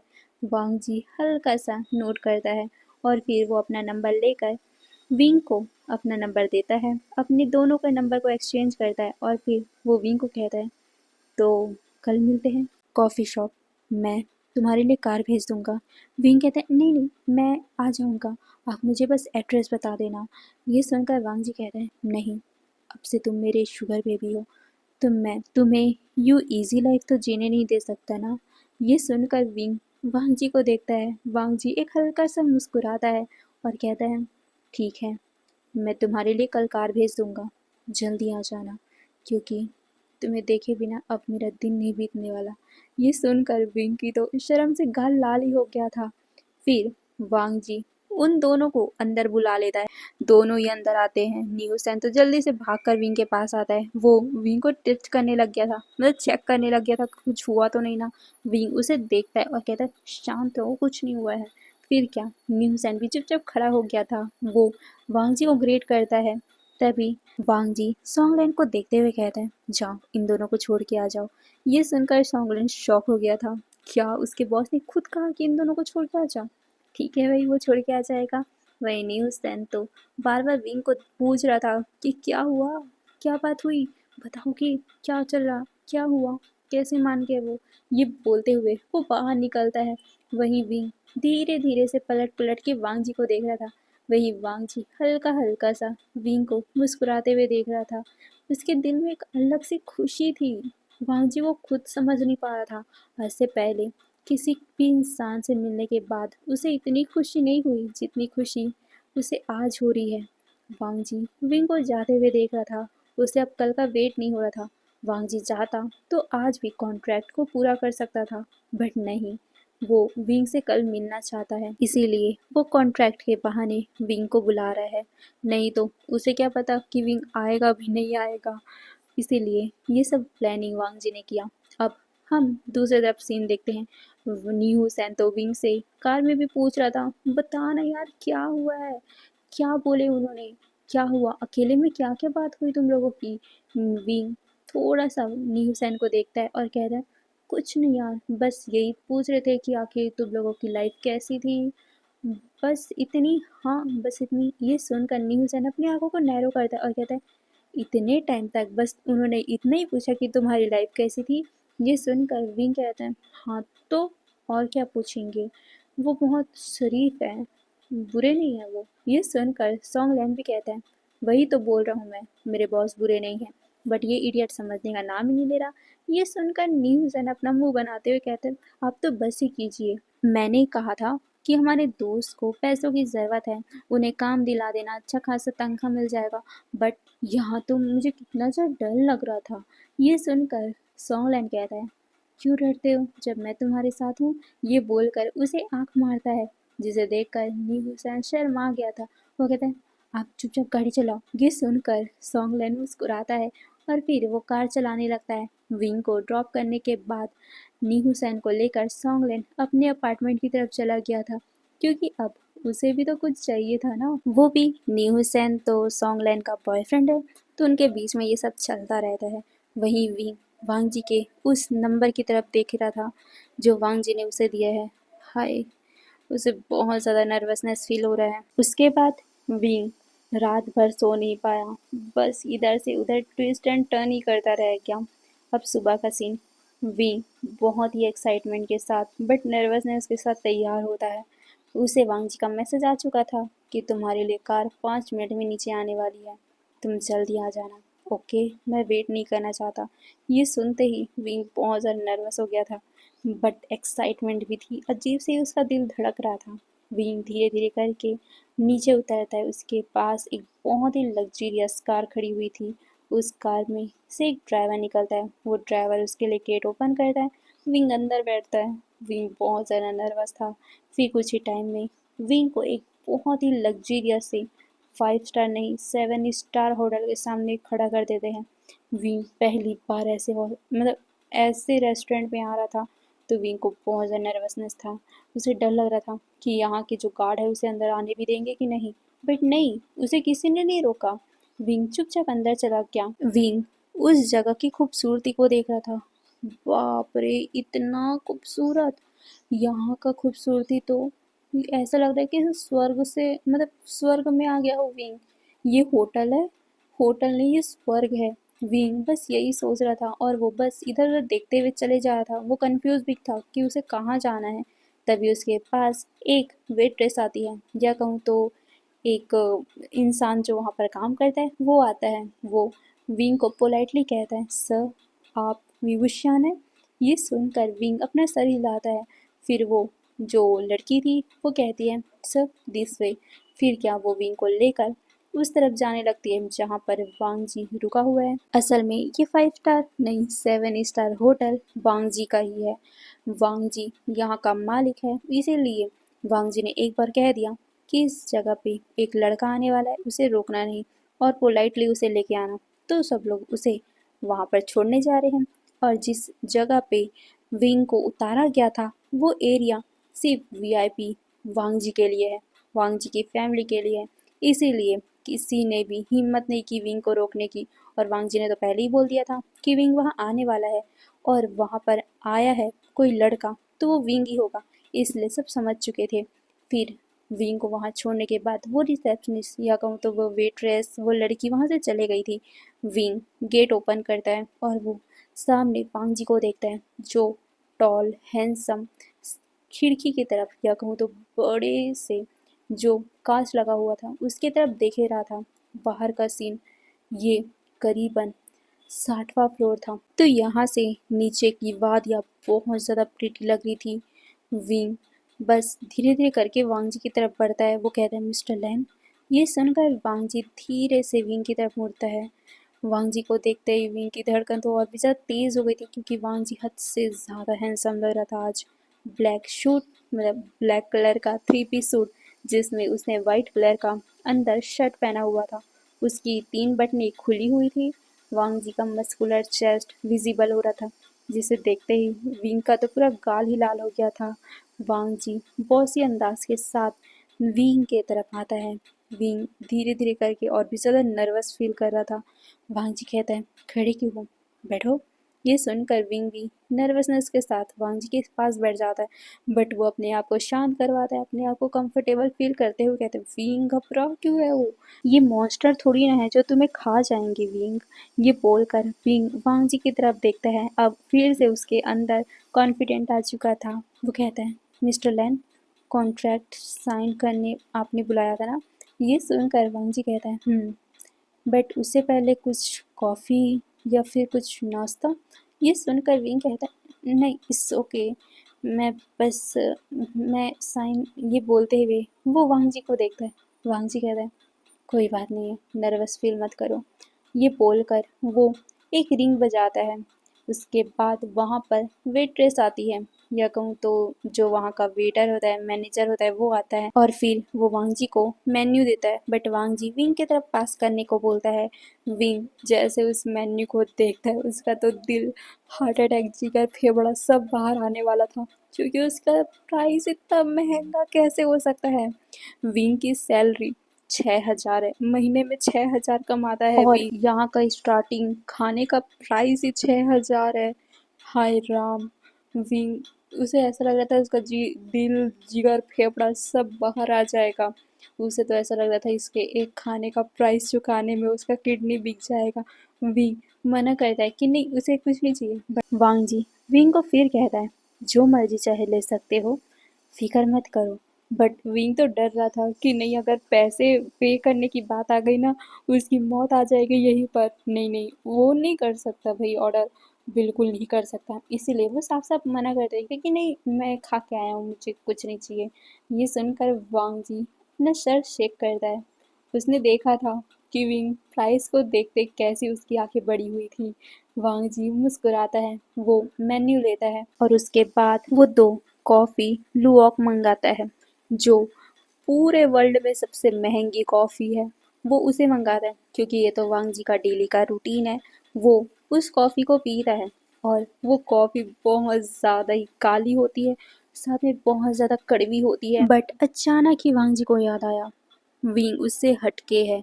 विंग बहुत ज़्यादा क्यूट है, बहुत ज़्यादा स्वीट है तो उसे स्वीट चीज़ें भी पसंद आएंगी। तो वांग जी जो अभी मंगा रहे हैं वो विंग को बिल्कुल पसंद नहीं आएंगी। इसीलिए वो विंग के लिए एक कैपुचिनो मंगाता है। विंग वांग जी के मुंह से ये सब नाम सुनकर ही अलग ही जोन में जा रहा था। उसने बस ये नाम सुने थे, कभी पिए नहीं थे। वांग जी ये सब मंगा रहे वो भी 2-2। क्यों, किसके लिए? विंग पे नहीं कर पाएगा। वो वांग जी को मना करने वाला था बट वांग जी उसे शांत करवा देता है और कहता है फिक्र मत करो, तुम्हें और कुछ खाना है? विंग तो अपना सर नाम शेक कर रहा था बट वांग जी समझ चुका था कि विंग पैसे के डर से बोल रहा है। इसीलिए वांग जी कहते हैं जल्दी से ब्रेकफास्ट भी ला लेना, अवाकाडो टोस्ट। ओके चलो जाओ। ये बोलकर वो उसे भेज देता है। वहीं विंग वांग जी को बस देखता ही रह गया था। वो नहीं खाने वाला, वो पैसे नहीं पे करेगा, यही सोच कर विंग बस घबराया हुआ था। वांग जी विंग को देखता है और कहता है, तुम इतने घबरा क्यों रहे हो? ये सुनकर विंग कहता है, मैं कहाँ घबरा रहा हूँ, मैं घबरा नहीं रहा। ये बोलकर वो अपने हाथों को बस मसल रहा था। तभी वांग जी उसके हाथों को पकड़ते हुए कहते हैं, घबराओ नहीं, वैसे भी मैं तुम्हारा शुगर डैडी हूँ, तुम जो खाओगे पैसे मैं ही पे करूँगा। ये सुनकर वांग जी मतलब विंग वांग जी को देखता है, क्या ऐसा था क्या? अच्छा ऐसा था तो नहीं, विंग फिर भी बुरा नहीं है, वांग जी का पैसा फालतू वेस्ट नहीं करेगा। वैसे भी विंग ने तो पहले ही सोच रखा है, वो सिर्फ अपने भाई के लिए पैसे लेगा और नहीं, फिर बाद में पैसे देने की बात आई तो नहीं नहीं, विंग नहीं लेगा। हाँ, ये सोच कर वो वांग जी को देखता है और कहते हैं, नहीं मुझे कुछ नहीं चाहिए। ये सुनकर वांग जी कहते हैं, सच्ची कुछ नहीं चाहिए? सोच लो, मैं तुम्हें कुछ भी दिला सकता हूँ। विंग कहता है, नहीं कुछ नहीं चाहिए, बस ओके मेरा भाई ठीक हो जाए तब तक। ये सुनकर वांग जी कहते हैं, ठीक है, तो अभी कॉन्ट्रैक्ट साइन कर ले। ये सुनकर विंग भी अपना सर हिलाता है और फिर वांग जी उसकी तरफ कॉन्ट्रैक्ट पास करता है। विंग उस कॉन्ट्रैक्ट को देखता है। वांग जी कहता है, पढ़ लो, अगर तुम्हें कुछ ऐड करवाना हो तो तुम ऐड करवा सकते हो। मैंने इसमें साफ साफ मेंशन किया है कि तुम्हारी मर्जी के खिलाफ मैं तुम्हें कभी टच नहीं करूँगा। अगर मैंने तुम्हें गलत इरादों से कभी टच किया तो तुम मुझ पे चार्जेस फाइल करवा सकते हो और मैं तुम्हें मेरी कंपनी का 10% भी दे सकता हूँ। ये सुनकर विंग शॉक, 10%? वांग जी, द लाल वांग जी का 10%, यानी कि वो बहुत मिलियन में जाएगा। नहीं नहीं, उसे इतना नहीं चाहिए। विंग कहता है, नहीं नहीं इसे हटा दीजिए, मुझे कुछ नहीं चाहिए आपसे। ये सुनकर वांग जी कहता है, ये सब बात की बात है, पहले तुम कॉन्ट्रैक्ट पढ़ लो। ये सुनकर विंग भी अपना सर हिलाता है, फिर कॉन्ट्रैक्ट पढ़ने लगता है। उसमें सब भी अच्छी अच्छी बातें लिखी थी, विंग के सपोर्ट में ही लिखा हुआ था। अगर वांग जी उसे टच करेगा तो वांग जी उसे पैसे देगा, वांग जी उसके लिए फाइल भी मतलब विंग भी उसके लिए फाइल भी कर सकता है। अगर वांग जी ने उसके साथ कुछ बुरा किया तो विंग उसके लिए कुछ भी कर सकता है। मतलब सभी विंग के खिलाफ ही लिखा हुआ था। विंग उस मतलब कुछ भी वांग जी उसके साथ बुरा करेगा तो विंग को ही प्रॉफिट होगा। ये सब बातें उसमें लिखी हुई थी। फिर विंग वांग जी को देखता है, वांग जी कहता है, कुछ और ऐड करवाना है? ये सुनकर विंग अपना सर नाम ही शेक करता है, क्योंकि इतना सब तो उसी के फेवर में लिखा हुआ है ना, और क्या ऐड करवाएगा विंग? वो कहते हैं, ठीक ठीक है, आप ये सब लिखा हो, ठीक है। ये सुनकर वांग जी कहता है, ठीक है ना? ये सुनकर विंग कहता है, हाँ ठीक है। वांग जी कहता है, बट मेरी तरफ से तुम्हारे लिए एक कॉन्ट्रैक्ट है कि तुम कभी भी मेरे 3 रूल को नहीं तोड़ोगे। तुम किसी इंसान को टच नहीं करोगे, तुम किसी के साथ डेट नहीं करोगे, सिर्फ मेरे साथ रहोगे, मेरे पास रहोगे, मेरे बन के रहोगे। ये सुनकर वांग जी को देखने लग गया। वांग जी उसकी आंखों में देख रहा था, दोनों ही एक दूसरे की आंखों में देख ही रहे थे कि तभी वहाँ पर मैनेजर आ जाता है सामान लेकर। वो वहाँ पर उन दोनों को इंटरप्ट कर देता है। विंग ऑकवर्ड, वो अपने सर को नीचे कर लेता है। फिर उन दोनों के लिए कॉफ़ी रखी जाती है, उनके लिए खाने को रखा जाता है। वांग जी कहता है, चलो खाओ, और हाँ ये मत सोचना कि मैं तुम पे फेवर कर रहा हूँ या तुम्हारे बाद में पैसे लेने वाला हूँ, तुम बेझिझक खाओ, क्योंकि मैं तुम्हारा शुगर डैडी हूँ। ये बोलकर वो विंग को देखता है। विंग बहुत ही अलग फील करता है, क्योंकि बार बार वांग जी शुगर डैडी वर्ड को जो मेंशन कर रहा है। विंग ब्लश करते करते खाने लगता है, पीने लगता है। वहीं वांग जी बस कॉफ़ी पीते पीते विंग को देखे जा रहा था। अब ऐसे ही उनका ये टाइम भी बीत जा रहा है। वांग जी उसे उसके अपार्टमेंट छोड़ने आता है, जहाँ पर विंग अपने दोस्तों के साथ रहता है। फिर वांग जी उसे बाय कहकर चला जाता है। उसके बाद तो वांग जी हमेशा ही विंग को कॉल मैसेज करता रहता है। विंग भी उससे बेझिझक होकर बातें करता है। पहले तो वो बहुत ज़्यादा नर्वस था, बट अब धीरे धीरे करके उसे भी वांग जी की आदत सी होने लग गई है। दोनों के बीच में बातें भी होने लग गई है। वांग जी हमेशा ही कहता रहता है कि चलो मैं तुम्हें शॉपिंग भी ले चलता हूँ, बट विंग हमेशा ही मना करता है। वो कहता है कि नहीं, मैं अपने भाई का इलाज करवाना है, बस इतना ही ज़रूरत है, आप मेरे भाई का बस इलाज करवा दो, मुझे और कुछ नहीं चाहिए। फिर क्या, वांग जी उसके भाई का इलाज करवाने लगता है और ऐसे करते करते टाइम बीतने लगा। उन दोनों के बीच में ज़्यादा कुछ भी नहीं हुआ था, बस करीबी कभी विंग वांग जी का हाथ पकड़ता, कभी वांग जी विंग का हाथ पकड़ता, कभी वो दोनों बात करते, कभी दोनों टाइम बिताते। बस इतना ही। वांग जी अपने दिल की बात विंग को बताता, अपने टाइम बताता, अपना हर पल बताता। विंग के साथ वो हर पल गुजारता। वहीं विंग वांग जी के साथ अब कंफर्टेबल हो चुका था। वो कई बार वांग जी के साथ शरारतें करता, मस्ती करता। अब तो वो धीरे धीरे करके उसके साथ पूरा खुलने भी लग गया था, क्योंकि अब उसका भाई भी ठीक हो चुका था। हाँ, हमारा युवान भी अब ठीक हो चुका था। युवान भी वांग जी से अब मिलने जुलने लगा था। वांग जी अब उन दोनों के साथ बहुत ही अच्छा रहता था। वो भी बहुत प्यारा हो चुका था मतलब कि अब वो कोल्ड ज़्यादा नहीं रहता था। वहीं सॉन्गलैंड जब ये देखता था, वो शॉक होता था कि आखिर वांग जी सर इतना कैसे बदल गए। वहीं न्यूज़ एंड भी देखता था कि विंग हमेशा ही बिजी रहता है अपने फ़ोन पे, कहीं भी निकल जाता था, कुछ बताता ही नहीं था। उन्होंने कई बार पूछा क्या चल रहा है, बट विंग कुछ बोलता ही नहीं था। ऐसे करते करते टाइम बीत गया। 2 महीने हो चुके हैं। विंग और वांग जी को शुगर डैडी बने हुए, बट उन दोनों के बीच में कुछ भी फिजिकली अभी तक हुआ नहीं है। बस हल्का फुल्का सा करीब आना, वांग जी को हक करना, विंग को हक करना, बस इतना ही। अब ऐसे करते करते टाइम बीत गया। अब फाइनली चैरिटी वाला दिन आ चुका था, यानी कि वही पहला वाला सीन जो हमारा विंग हमारे युवान को लेकर चैरिटी शो में आया था। और ये चैरिटी शो हमारे वांग जी ने ही ऑर्गेनाइज किया था, क्योंकि विंग ने उसे बताया जो था कि उसके बूढ़े अंकल जो इन्होंने उन्हें पाला था, उस ऑर्फनेज में डाला था, वो अब बहुत ज़्यादा बूढ़े हो चुके हैं और अब ऑर्फनेज को चलाने में उन्हें बहुत ज़्यादा दिक्कतों का सामना करना पड़ा है। तो वांग जी ने ही उन्हें सलाह दिया था कि वो वहाँ पर एक चैरिटी ऑर्गेनाइज करेंगे। जिन्हें भी बच्चे अडॉप्ट करने होंगे वो करेंगे, और जिन्हें भी डोनेशन देना होगा वो डोनेशन देंगे। फिर क्या, विंग और हमारा युवान वहाँ पर गए थे अपने दोस्तों के साथ। विंग युवान को कहता है, युवान जाओ खेलो। गगा बस 2 मिनट अंकल से बात करके आ रहे हैं, ओके। ये सुनकर युवान भी अपना सर हिलाकर भागते हुए दूसरी तरफ चला गया था। वहीं विंग अंकल से बात करने चला गया था। साथ ही उसके दोस्त भी अंकल से मिलते हैं। वो बहुत ही प्यार से सबसे बातें कर रहे थे। वहीं दूसरी तरफ युवान खेल रहा था, कूद रहा था, जगह जगह पे घूम रहा था। बहुत ही टाइम बाद वो यहाँ आया है, तो सभी मतलब मेमोरीज को वो मतलब संजो रहा था। इतने टाइम बाद वो यहाँ आया है, तो बहुत सारी मेमोरीज होती है ना, वो उसे याद कर रहा था। तभी वहाँ पर कुछ बच्चे आते हैं। वो बच्चे युवान को पहचान चुके थे, इसीलिए वो फिर से युवान को बुली करने लगते हैं। देखो तो, फिर से ये आ गया। क्या चाहते हो तुम? फिर से हमारी इस ऑर्फनेज को डुबाना चाहते हो? तुम्हारे कारण ही ये सब हुआ था। ये बोलकर वो युवान को बहुत कुछ बुरा बुरा बोलने लगते हैं, जिसे सुनकर युवान के आंखों में आंसू आ गए थे। युवान अभी अभी ठीक हुआ था, कुछ ही महीने हुए थे उसे ठीक हुए, जिस वजह से वो बहुत ज़्यादा ही सैड हो जाता है। उसका दिल हल्का सा पेन होने लग जाता है। तभी वहाँ पर विंग आता है। विंग ने ये सब बातें सुन ली थी, उसे बहुत गुस्सा आया था, तो वो भी उन लोगों को सुना देता है कि ये कैसी बात करने की तरीका है, और तुम मेरे भाई को क्या बुली कर रहे हो? मेरे भाई की वजह से नहीं हुआ है ये सब।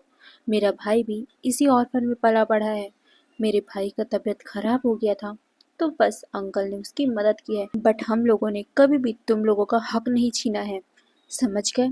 तो मेरे भाई को तुम सभी बुली नहीं कर सकते। और एक बात, जो दिल से अमीर होता है ना, उसे पैसों की ज़रूरत नहीं पड़ती। लगता है तुम लोगों को पैसे इतने ज़्यादा वैल्यूबल लगते हैं कि तुम रिश्तों को मायने नहीं रखते। हम सभी यहाँ भाई भाई की तरह रहते थे।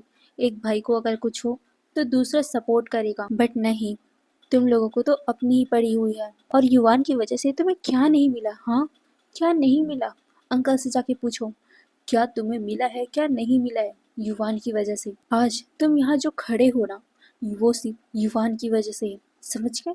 ये सुनकर वो सभी बच्चे विंग को घूरते हैं। वो कहते हैं कि युवान की वजह से कैसे हुआ? ये सब अंकल की वजह से है, अंकल की वजह से है जो हम लोग यहाँ पर है। ये सुनकर विंग हंसता है और कहता है, ओ, तुम्हें क्या लगता है कि यहाँ पर जो डोनेशन आया है वो किसने किया है? ये सुनकर वो बच्चे विंग की तरफ देखते हैं और कहते हैं कि मिस्टर लैन ने किया है। ये सुनकर विंग कहता है, और मिस्टर लैन यहाँ पर कैसे आए? जहाँ कोई भी इंसान नहीं आता था, वो यहाँ कैसे आए? ये सुनकर वो बच्चे एक दूसरे की तरफ देखने लग गए। तभी पीछे से वांग जी की एंट्री होती है रफ्तार और के साथ। वांग जी विंग के पास आकर खड़ा हो जाता है, जिसे देखकर वो बच्चे डर गए थे। वांग जी विंग के कमर पे हाथ रखता है और कहते हैं, क्या हुआ? ये सुनकर विंग एक पल के लिए वांग जी को देखता ही रह गया था। फिर वो अपने आप को शांत करता है और कहते हैं, कुछ नहीं। तभी युवान वांग जी को देखते हुए कहते हैं, कग्गा। ये बोलकर वो वांग की कमर से लिपट जाता है। वांग जी भी उसके बालों को रफल करता है और कहता है, युवान, क्या हुआ मेरे लिटिल चैम को? ये सुनकर युवान कहता है, इन्होंने मुझे और गगा को बुली किया। ये बोलकर वो उन सभी बच्चों की तरफ इशारा करता है, जिसे देखकर वो सारे बच्चे डरने लग गए थे।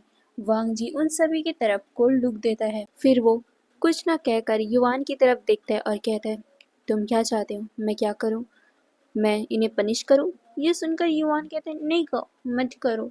ये सारे मेरे फ्रेंड्स हैं। हाँ, थोड़े से बुली करते हैं, बट ओके, इट्स ओके। मैं गागा के साथ यहाँ से वैसे भी जाऊंगा ना।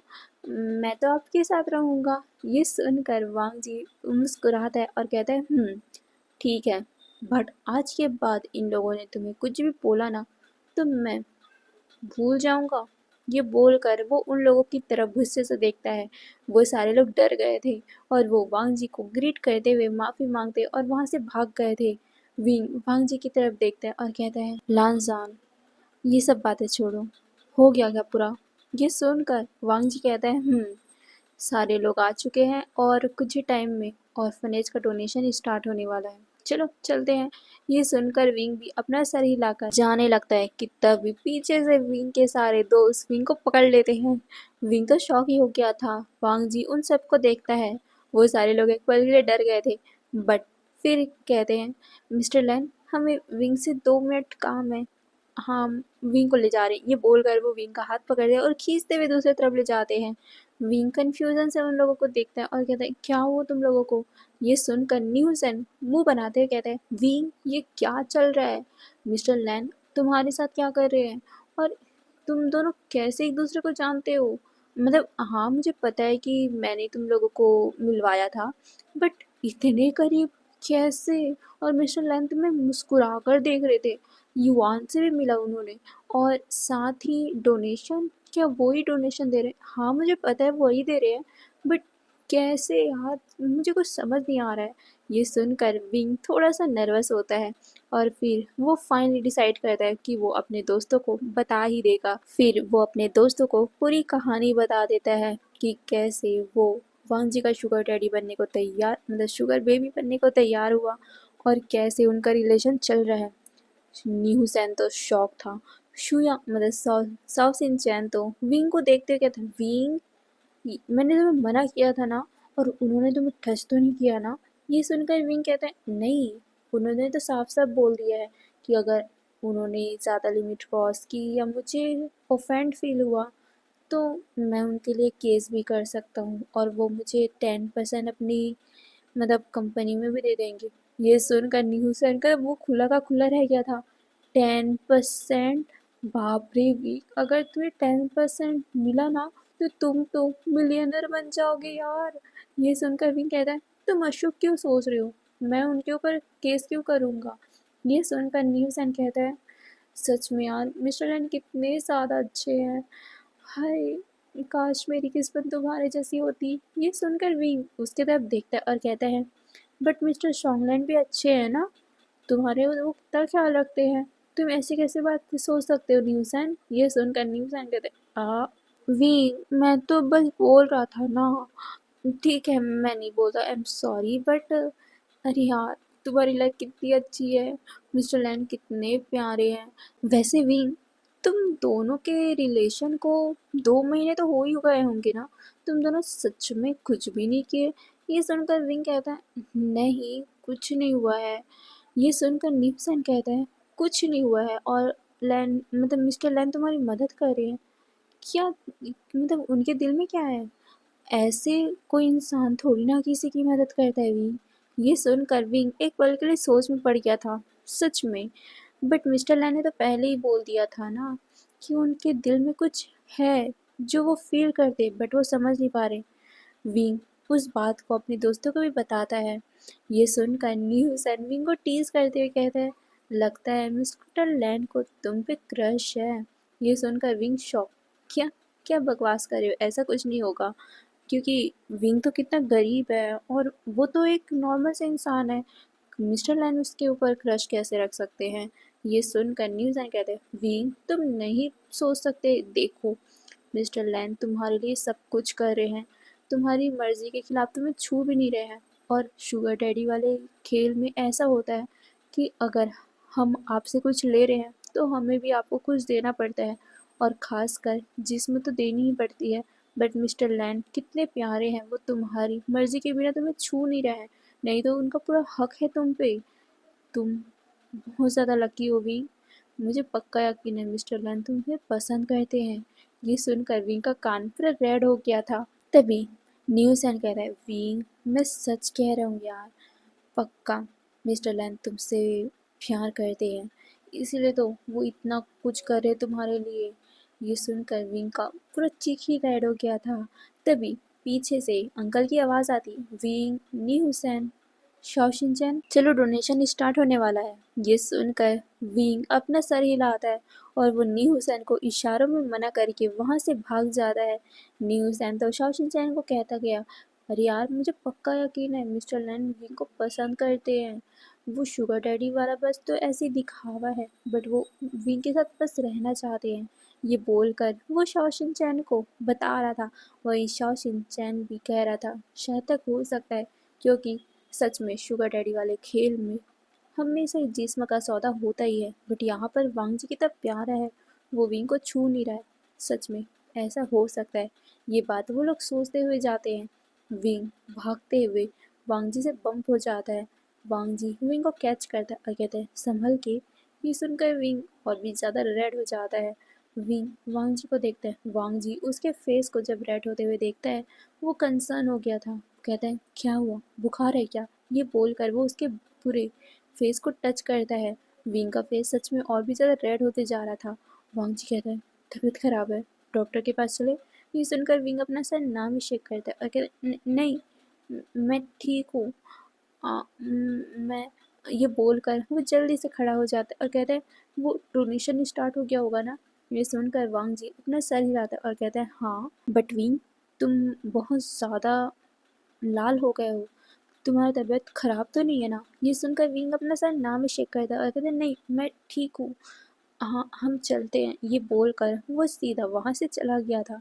वांग जी कंफ्यूज, आखिर विंग को क्या हुआ, बट कोई ना चलो। ये बोलकर वांग जी भी उसके पीछे पीछे चला गया था। अब हमें डोनेशन का टाइम दिखाया जाता है। सारे लोग डोनेशन कर रहे थे, वहाँ बहुत बड़े बड़े शख्स आए हुए थे, मतलब कि बहुत ही बड़े बड़े ऐसे अमीरज़ादे आए हुए थे जो डोनेशन कर रहे थे। सभी लोग बहुत ज़्यादा हैप्पी थे। विंग सबसे ज़्यादा हैप्पी था कि अब उसके ऑर्फनेज में बहुत ज़्यादा ही पैसे आएंगे। अब वहाँ पर खाने पीने की कमी नहीं होगी, बच्चों को पढ़ाई में कमी नहीं होगी। जितना सफ़र विंग ने किया है अब कोई और सफ़र नहीं करेगा। ये सोचकर विंग मुस्कुरा रहा था। वांग जी उसे देखता है, फिर डोनेशन ख़त्म हो जाता है। तभी वांग जी के कुछ बिजनेस पार्टनर वांग जी को मिल जाते हैं। वांग जी उनसे बात करने लगते हैं। उस टाइम विंग अकेला था क्योंकि हमारा युवान भी खेल कूद में लगा हुआ था। शाओशिंचैन और नी हुसैन भी कहीं दूर बातें कर रहे थे। तभी विंग के पास एक शख्स आता है जो बहुत ज़्यादा हैंडसम था। वो और कोई नहीं शुयांग ही था। शुयांग भी एक बिजनेस मैन ही है।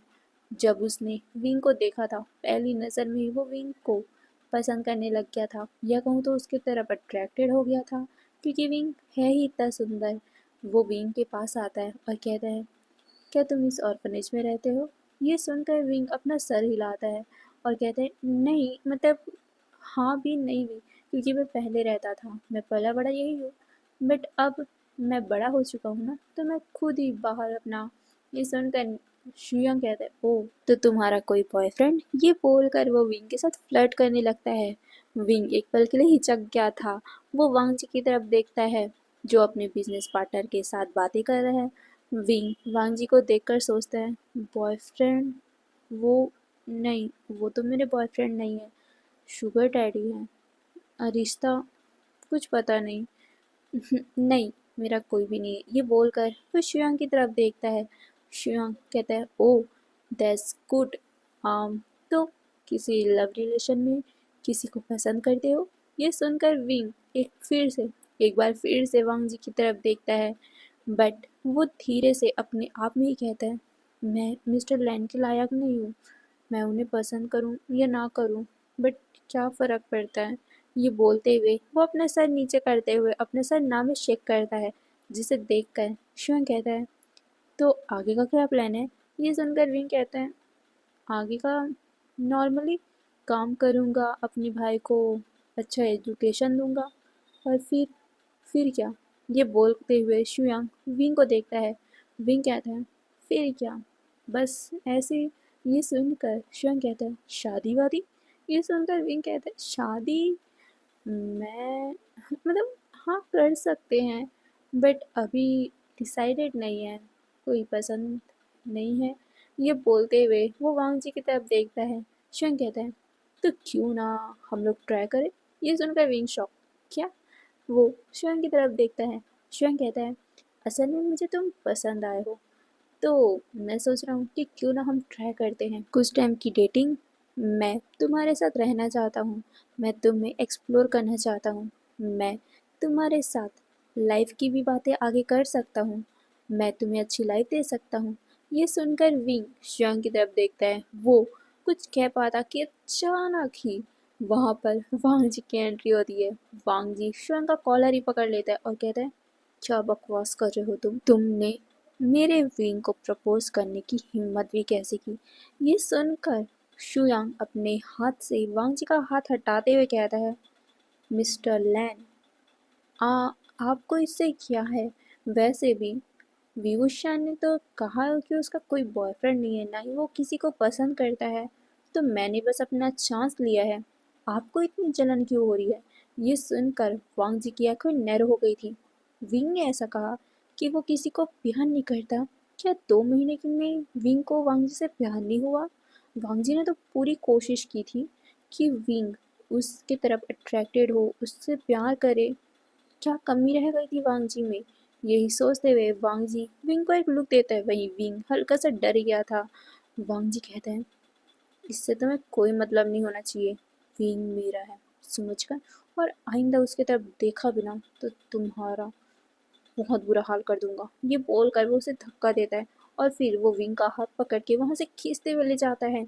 विंग वांग जी की तरफ देख रहा था। वो कुछ कहने का ट्राई कर रहा था, बट वांग जी के गुस्से भरे अंदाज को देखकर विंग कुछ कह भी नहीं पाया। विंग वांग जी को देख रहा था। वांग जी उसे सीधा लेकर अपने कार में फेंक देता है और वो गुस्से में कार का दरवाजा बंद भी कर देता है। विंग शॉक था, वो डरा भी हुआ था। विंग वांग जी को देखता है, जो आकर कार के फ्रंट सीट में, जो ड्राइविंग सीट है, वहाँ बैठ जाता है। वांग जी बिना कुछ बोले सीधा कार को चलाने लगता है। विंग कहता है, मिस्टर लैन, बट वांग जी उसे घूरता है और कहता है, चुप रहो, अभी मेरा दिमाग बहुत गर्म है। विंग ये सुनकर विंग चुप हो गया था। विंग फिर वांग जी को देखता है। वांग जी बहुत ही ज़्यादा स्पीड से गाड़ी चला रहा था। विंग कहता है, मिस्टर लैन, बट वांग जी उसकी कोई भी जवाब नहीं देता है। विंग कहता है, मुझे डर लग रहा है। ये सुनकर वांग जी का गुस्सा हल्का सा शांत होता है। वो गाड़ी की स्पीड हल्का कम करता है। वो साइड में रोकता है और वो बोनट पे, सॉरी बोनट कहती हूँ, जो स्टेयरिंग व्हील रहता है जिससे गाड़ी चलती है, वो उस पे जोर से अपना हाथ मारता है और कहता है, डैम इट विंग। ये बोलकर वो विंग की तरफ मुड़ता है। वहीं विंग तो हल्का सा डर ही गया था। वांग जी उसके तरफ मुड़ता है, उसको अपने बाहों में लेते हुए कहता है, किसने बोला था किसने बोला था तुम्हें उसके करीब जाने को? क्या तुम्हें हमारा कॉन्ट्रैक्ट याद नहीं है? किसी के पास तुम नहीं जा सकते हो, तुम सिर्फ मेरे हो। ये सुनकर विंग कहता है, मैं कहाँ गया था, वो तो खुद आए थे ना मेरे पास। ये सुनकर वांग जी विंग के नेक को पीछे से पकड़ता है, अपनी तरफ खींचता है और कहता है, हाँ वो आया था, बट तुमने साफ साफ ये क्यों नहीं कहा कि तुम मेरे हो? ये सुनकर विंग कहता है, मैं कैसे कहता हूँ कि मैं आपका शुगर बेबी हूँ? वैसे भी मैं उन्होंने तो ये बस पूछा था ना कि मैं किसी को प्यार करता हूँ या फिर मेरा कोई बॉयफ्रेंड है कि नहीं। मैंने तो साफ साफ बोला कि मेरा कोई बॉयफ्रेंड नहीं, और मैं वो बोलते हुए चुप हो गया था क्योंकि वांग जी बहुत ज़्यादा गुस्से में उसे देखता है। वांग जी विंग को अपनी तरफ और खींचता है और कहते हैं, तुम प्यार नहीं करते? ये सुनकर विंग वांग जी को देखता है। वांग जी कहता है, बोलो ना विंग, क्या इतने महीनों में तुम्हें मुझसे प्यार नहीं हुआ? मैं कितना कुछ कर रहा हूँ तुम्हारे लिए। मैं अपनी फीलिंग को समझ चुका हूँ विंग कि मैं तुमसे प्यार करता हूँ, बट क्या तुम्हें मुझसे प्यार नहीं हुआ? मैं मेरे प्यार में ऐसी क्या कमी रह गई थी जो तुम्हें एहसास नहीं हुआ? Wing, I love you wing. ये बोलते हुए वो विंग को देखता है। वहीं विंग वांग जी की तरफ देखता है। वांग जी कहते हैं, बोलो डैमिट, बोलो। मैं आज पूछता हूँ तुमसे, तुम मुझसे प्यार करते हो कि नहीं? अगर नहीं करते तो मैं तुम्हें बांध के नहीं रखूंगा। ये सुनकर विंग वांग जी को देखता है। उसके आंखों में हल्के से आंसू बन गए थे, क्योंकि वांग जी उसे प्रपोज जो कर रहा है, मिस्टर लैन, जो किसी भी लड़के लड़की में कोई इंटरेस्ट नहीं दिखाता, वो विंग को प्रपोज कर रहा है। वही विंग जो शायद तक उसे प्यार करता था, पसंद करता था, वो जो कहने से डरता था, आज वांग जी के कहने से वो बहुत ज़्यादा इमोशनल हो गया था। वांग जी कहता है, भूलो ना विंग, क्या तुम्हें मैं बिल्कुल भी पसंद नहीं हूँ?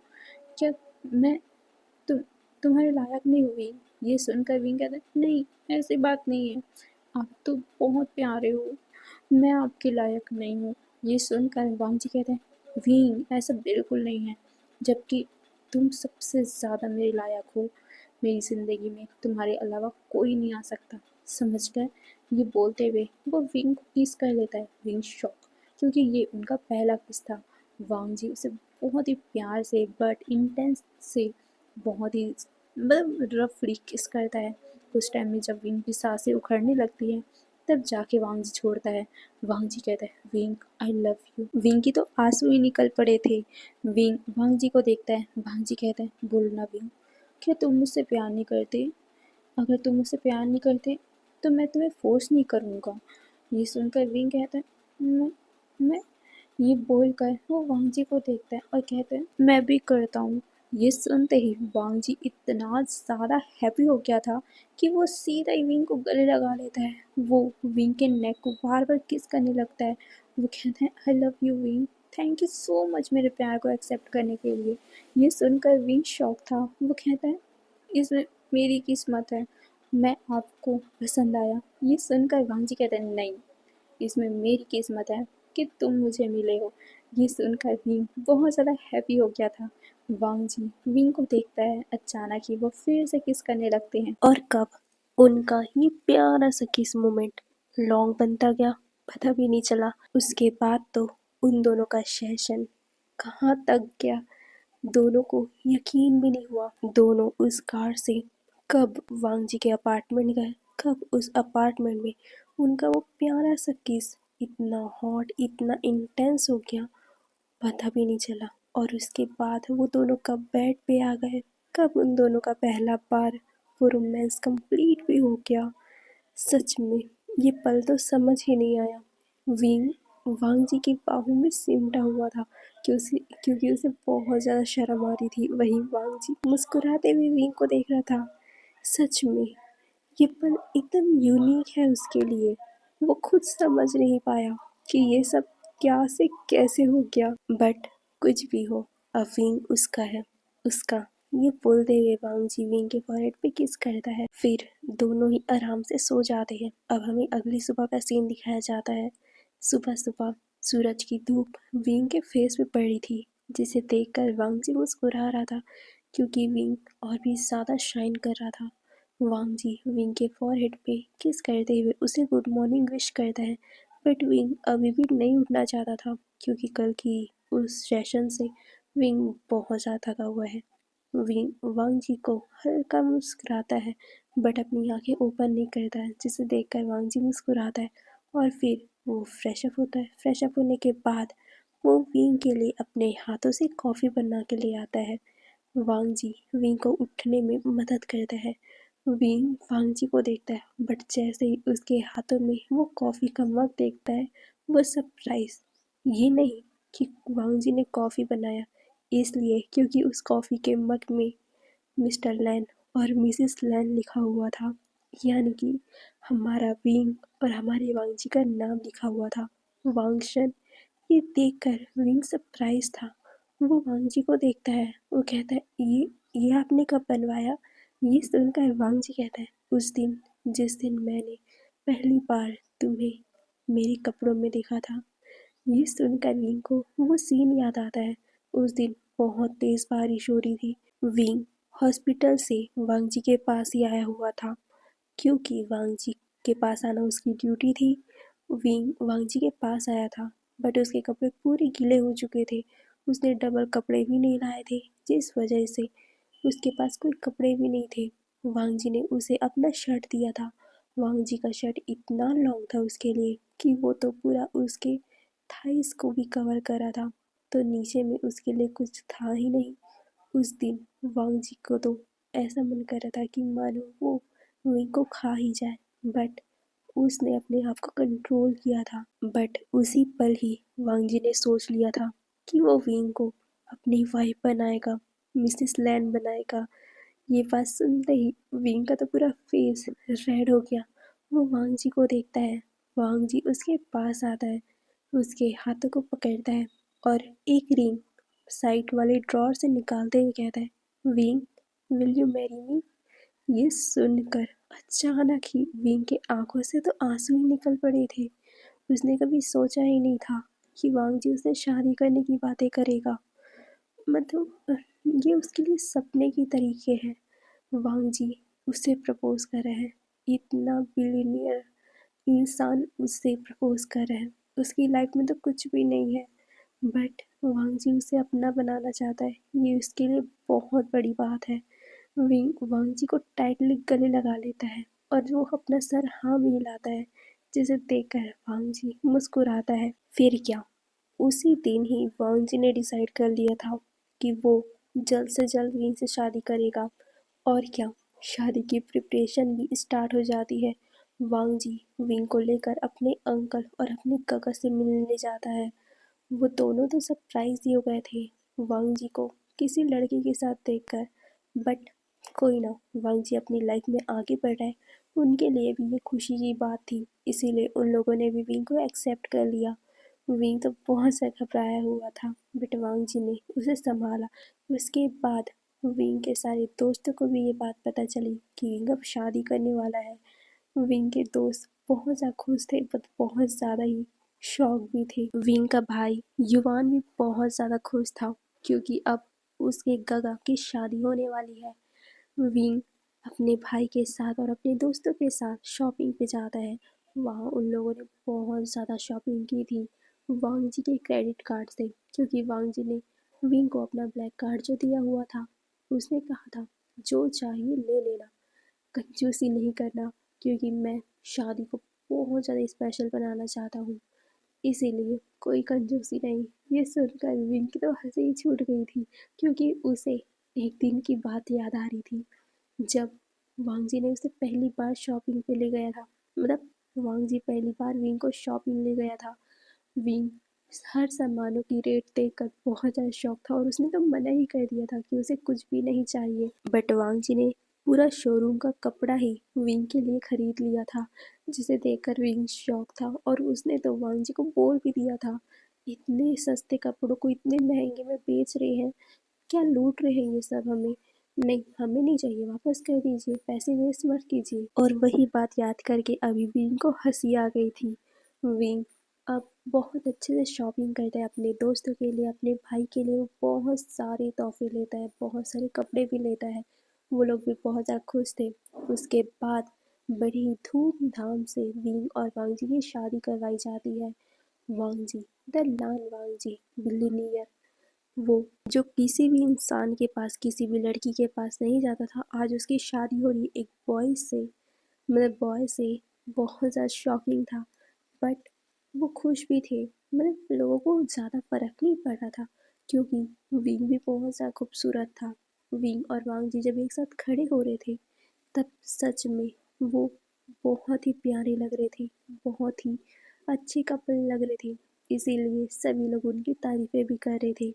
कुछ ही टाइम में उनकी शादी भी हो जाती। शादी के बाद उन दोनों का फर्स्ट नाइट विंग वांग जी के बाहों में था।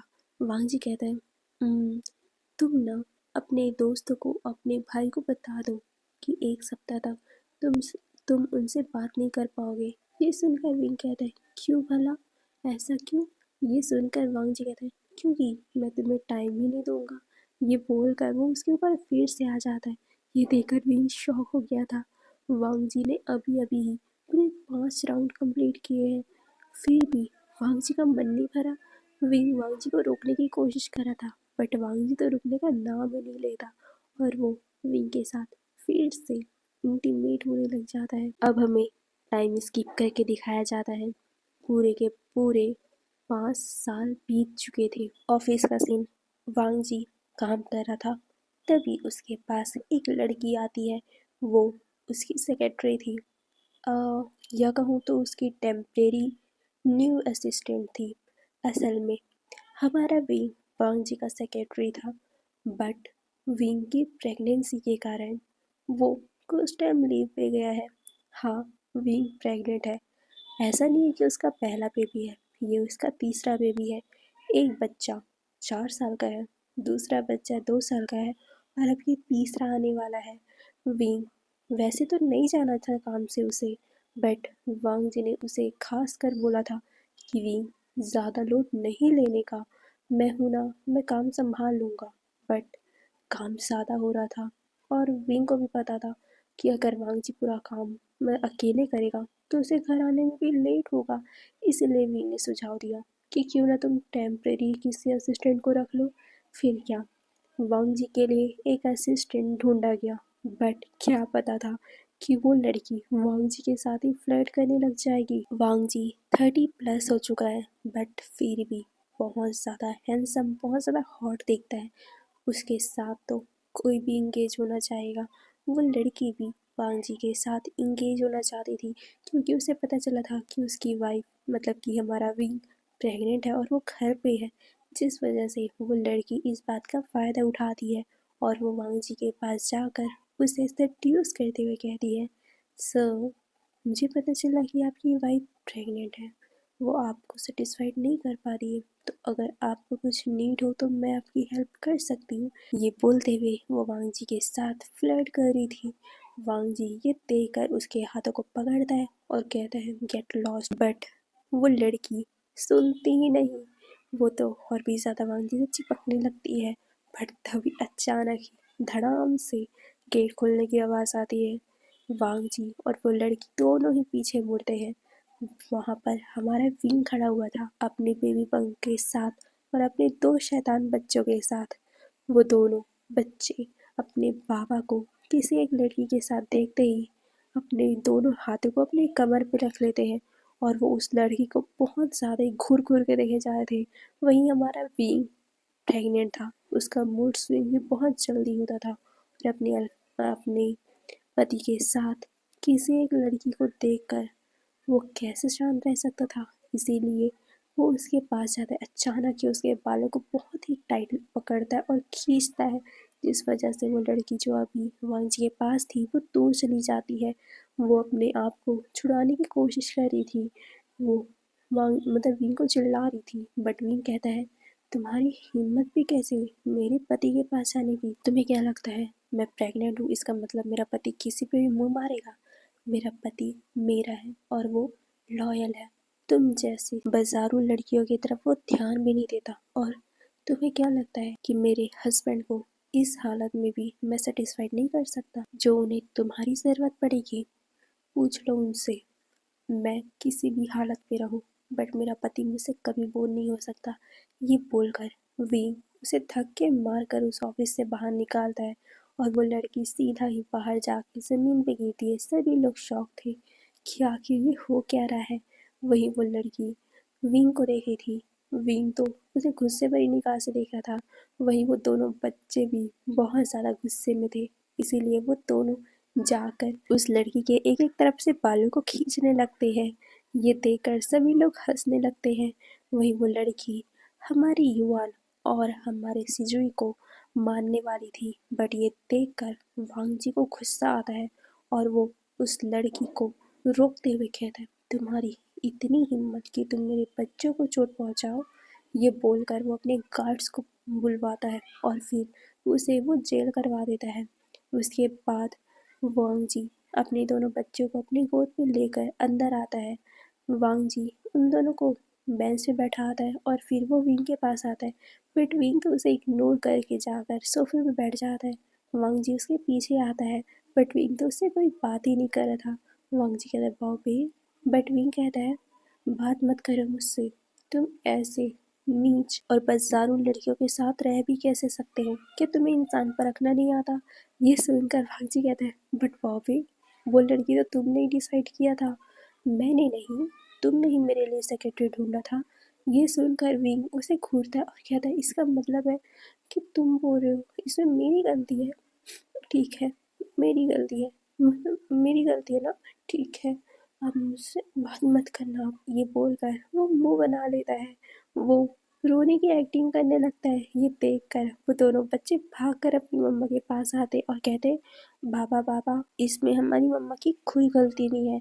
मम्मा, इसमें बाबा की भी कोई गलती नहीं है, हमारे पापा इतने ज़्यादा हैंडसम है ना, तो सभी लोग उनकी तरफ अट्रैक्ट हो जाते हैं। ये सुनकर विंग कहता है अच्छा, तो तुम दोनों भी अपने बाबा की तरफ हो। ये सुनकर वो दोनों बच्चे बात को संभालते हुए कहते हैं नहीं मम्मा, आप सोचो ना, हजारों लोग बाबा के पीछे पड़े हुए हैं, बट बाबा आपके पीछे पड़े हुए हैं। कितना ज़्यादा यूनिक बात है और साथ में कितनी ज़्यादा अच्छी बात भी है। इतने सारे लोग पापा के साथ मतलब रहने को तड़पते हैं, बट पापा सिर्फ आपके पास रहते हैं। कितनी अच्छी बात है ना। ये सुनकर वांग जिन कहता है हाँ भाभी, प्लीज़ ना माफ़ कर दो। ठीक है, आज के बाद मैं किसी भी लड़की को ना ही लड़के को अपने पास रखूँगा, ओके। तुम कहो तो मैं कोई सेक्रेटरी ही नहीं रखूँगा। ये सुनकर विंग कहता है नहीं, अगर ऐसा आपने किया तो सभी काम का लोड आप पे आ जाएगा। वैसे आपके असिस्टेंट कहाँ है, वो क्यों नहीं आ रहे हैं। ये सुनकर वांग जी कहता है भाभी, उसकी मदर की तबीयत खराब है ना, तो उसके पास है अभी, इसीलिए वो नहीं आ पा रहा है।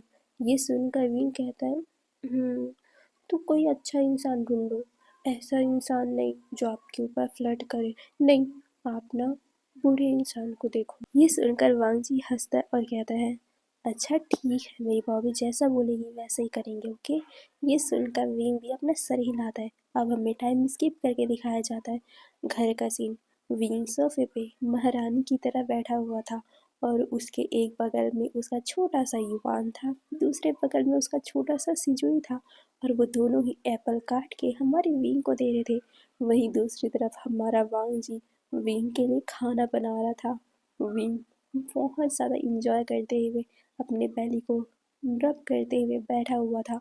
तभी वांग जी उसके सामने पैनकेक ला के रखते हुए कहता है चलो चलो ब्रेकफास्ट टाइम। ये बोलते हुए वो तीनों को देखता है। वो तीनों भी खुश हो गए थे।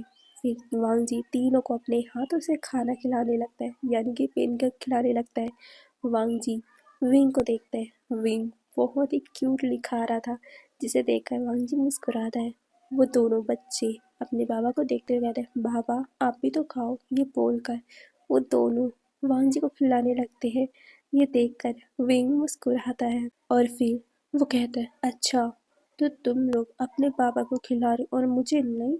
ये बोलकर वो अपनी टमी को रब करता है और कहता है बेबी तुम जल्दी बाहर आओ, देखो तो आपके दोनों काका मुझसे प्यार ही नहीं करते, वो सिर्फ आपके बाबा से प्यार करते। ये सुनकर वो दोनों बच्चे कहते नहीं मम्मा, ऐसी बात नहीं है। ये बोलकर वो दोनों एक एक करके अपनी मम्मा को खिलाने लगते हैं। ये देखकर वांग जी कहते हैं सच में विंग की नौटंकी का कुछ भी नहीं हो सकता। फिर क्या, टाइम बीतता है, विंग की डिलीवरी का टाइम भी आ जाता है। उसके बाद हमारी विंग ने एक क्यूट सी बेबी गर्ल को बर्थ दिया। वो बेबी गर्ल बहुत ज़्यादा क्यूट थी, जिसका नाम उन्होंने लेंशिशी रखा। अब हमें फिर से टाइम स्किप करके दिखाया जाता है। अब हमारी लेंशी को पूरे के पूरे 3 साल हो चुके थे और फिर से हमारा विंग प्रेग्नेंट था। विंग वांग जी को घूर रहा था। वो कहता है लैंसन, तुम सच में कब रुकोगे। ये सुनकर वांग जी कहता है तब जब हमारी पूरी आईपीएल की टीम बन जाएगी। ये सुनकर विंग चीखता है और कहता है नहीं। फिर क्या, उस घर में पूरी हंसी खिलखारियों की आवाज़ गूंज गई थी। वांग जी मुस्कुराता है और वो विंग को हक करते हुए कहता है नहीं बॉबी, अगर तुम्हें चाहिए तो हम करेंगे, अगर नहीं चाहिए तो हम नहीं करेंगे। और अगर ये बेबी भी तुम्हें नहीं चाहिए तो फिर ये सुनकर विंग कहता है, ए ऐसा बात नहीं है, हम इस बच्चे को कुछ भी नहीं करेंगे।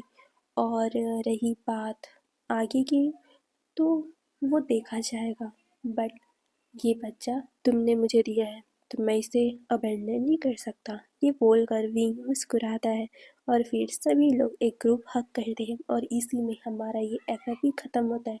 अगर आपको पसंद आया हो तो प्लीज़ लाइक कमेंट और सब्सक्राइब करना। और मैंने इसे जल्दी ख़त्म कर दिया क्योंकि आपको तो पता ही है मेरा तबीयत अभी बहुत बुरी तरीके से ख़राब है, आवाज़ से भी पता चल ही रहा होगा।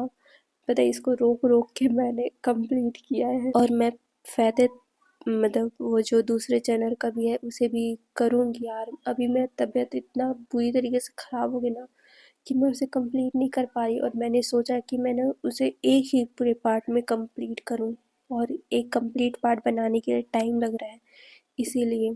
और हाँ, आज मेरी एक सब्सक्राइबर का बर्थडे है। उन्होंने मुझे बोला था कि उन्हें एक अलग सा एफएफ चाहिए उनके बर्थडे पे, तो उनके लिए तो मैं दूसरा बना नहीं पा रही थी, बट ये जो पहले आधा बना हुआ था उसी को मैंने कंप्लीट कर दिया और मैं आज इसे अपलोड करी हूँ। और हाँ, बहुत सारी ढेर सारी खुशियाँ आपको भगवान दे। और इतना ही बोल सकती हूँ क्योंकि मेरा गला बहुत दर्द हो रहा है। मैं मतलब आपको ना भगवान सारी खुशियाँ दे दे, ओके? सिर्फ आपको नहीं, पूरे जितने भी इस दुनिया में लोग हैं, जितने भी मेरे सब्सक्राइबर हैं, जितनी भी मेरी फैमिली है, सबको। तो चलो आज के लिए बस इतना ही, फिर बाय बाय।